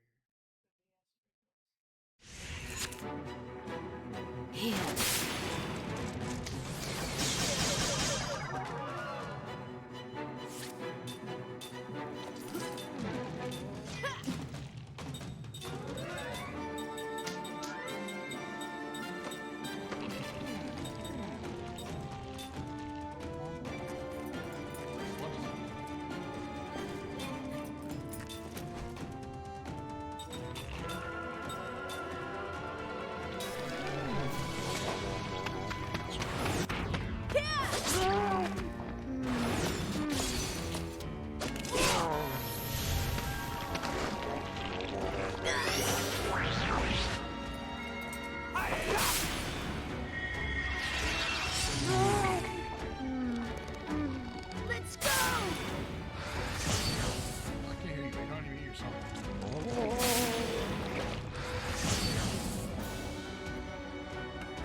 Oh, you want to COVID test? Make a snack on these. Granola. You found granola? What the fuck is...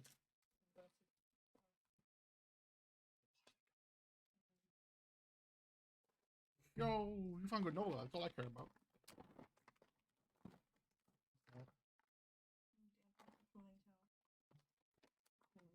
Oh, shit, you found granola.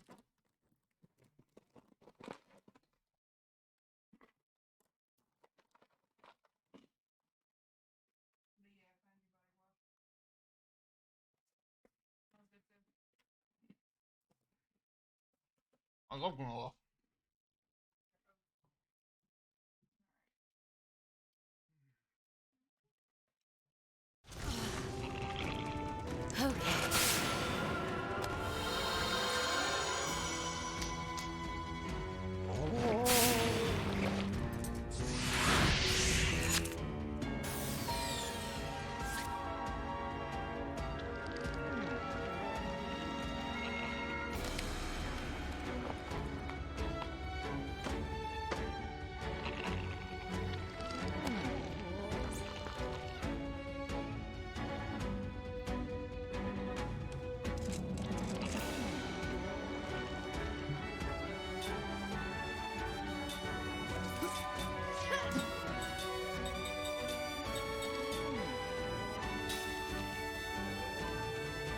Okay.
I can't afford to lose.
You know, it's tough being so popular.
hope to lose.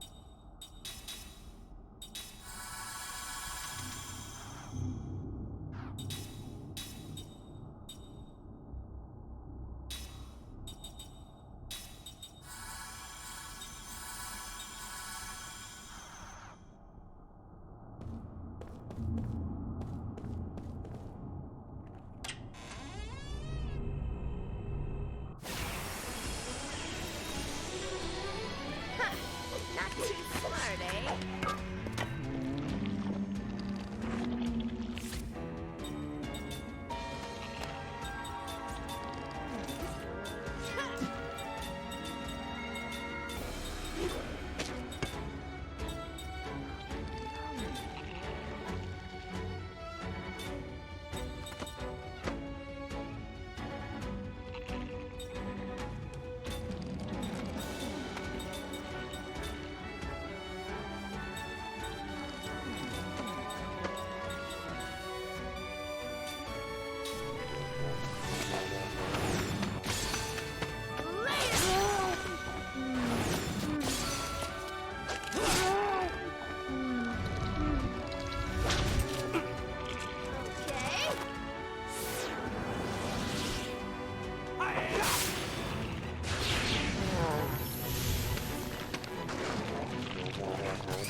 It appears I've still got a lot to learn.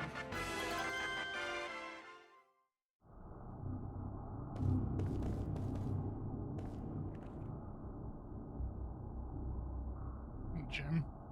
Part of the weird mirror? Wait, is she still petrified?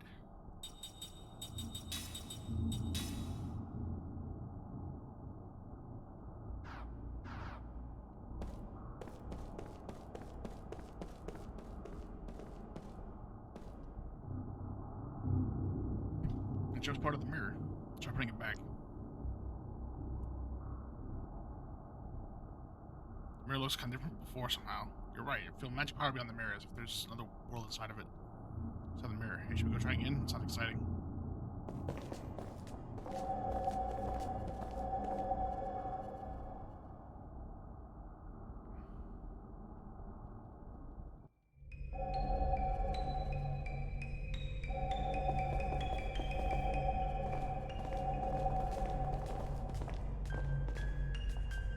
That's not what I expected. Same as before, just almost seems like living here just a moment ago. Well, if the clock's been turned back in this room alone, what if there's some kind of past world created in the mind of the sorceress? We stumbled into it when we thought it was a mirror. What is it? The mirror. The life in the mirror is gone. Serious? That means we can't go back? What are we gonna do? I'm down, especially you, Jansen. Sorceress shows up in the village every once in a while, doesn't she? There must be some way back to the regular world so we can find someone in this mansion.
Clock.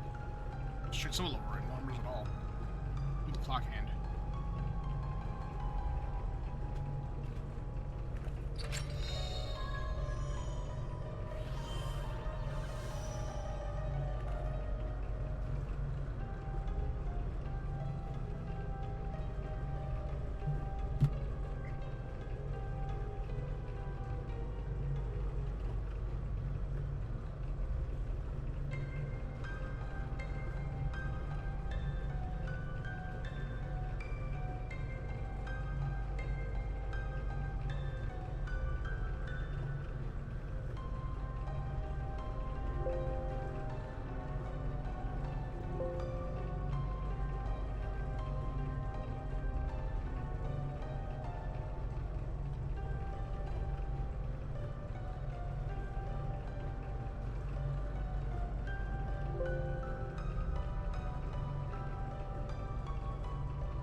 guidance somewhere.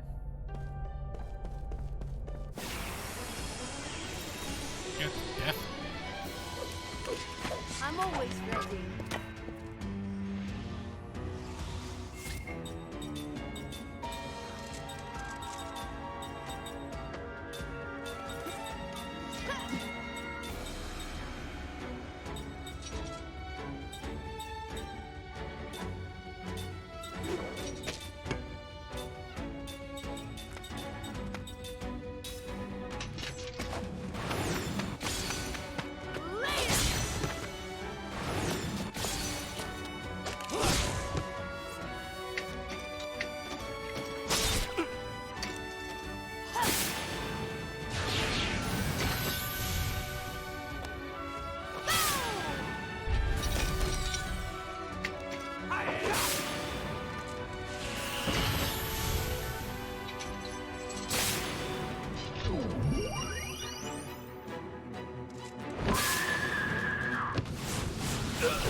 Shit.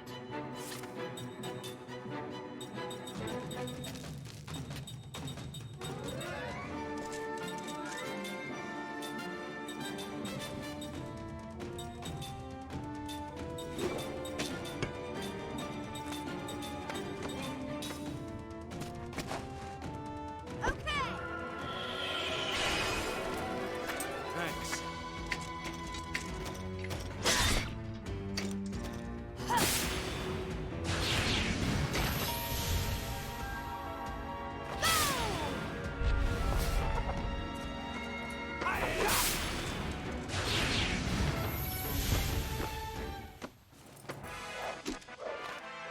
Well, have you fallen for me yet?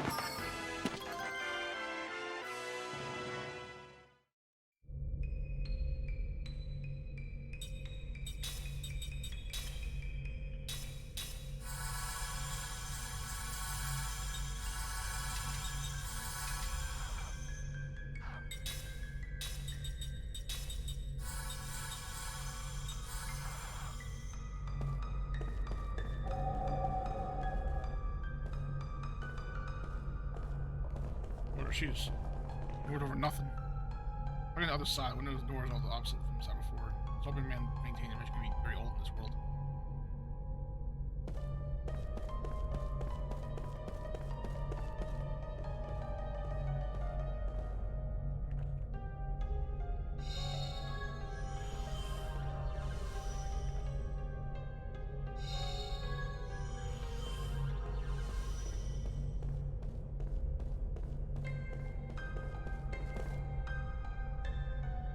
Top. So let's way back to the regular world. All this time. Something the first mirror.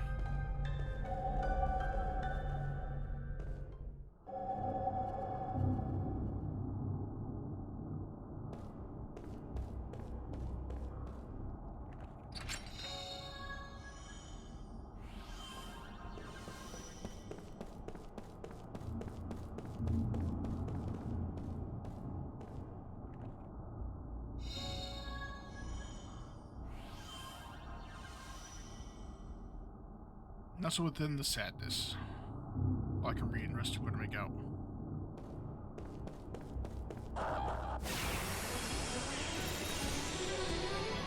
If it's a fight you want, you got it.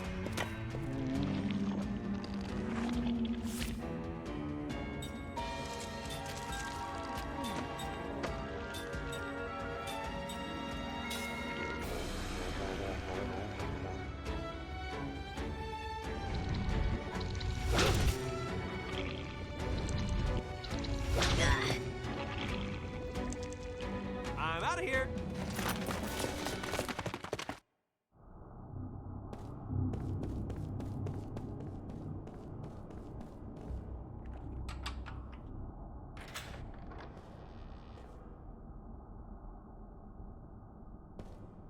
I think I'm going to save here and then finish this tomorrow.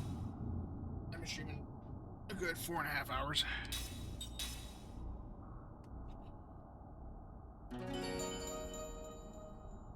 Alright, let's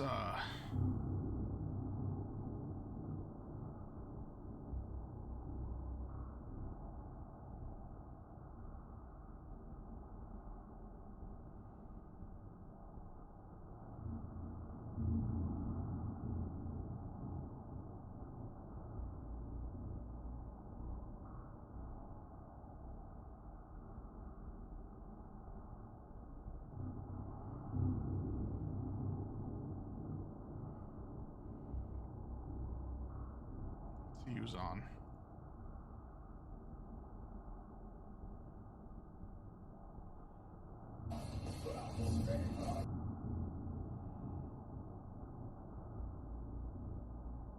I don't have anybody on, so I'm gonna just end here and be back tomorrow. Thanks, guys.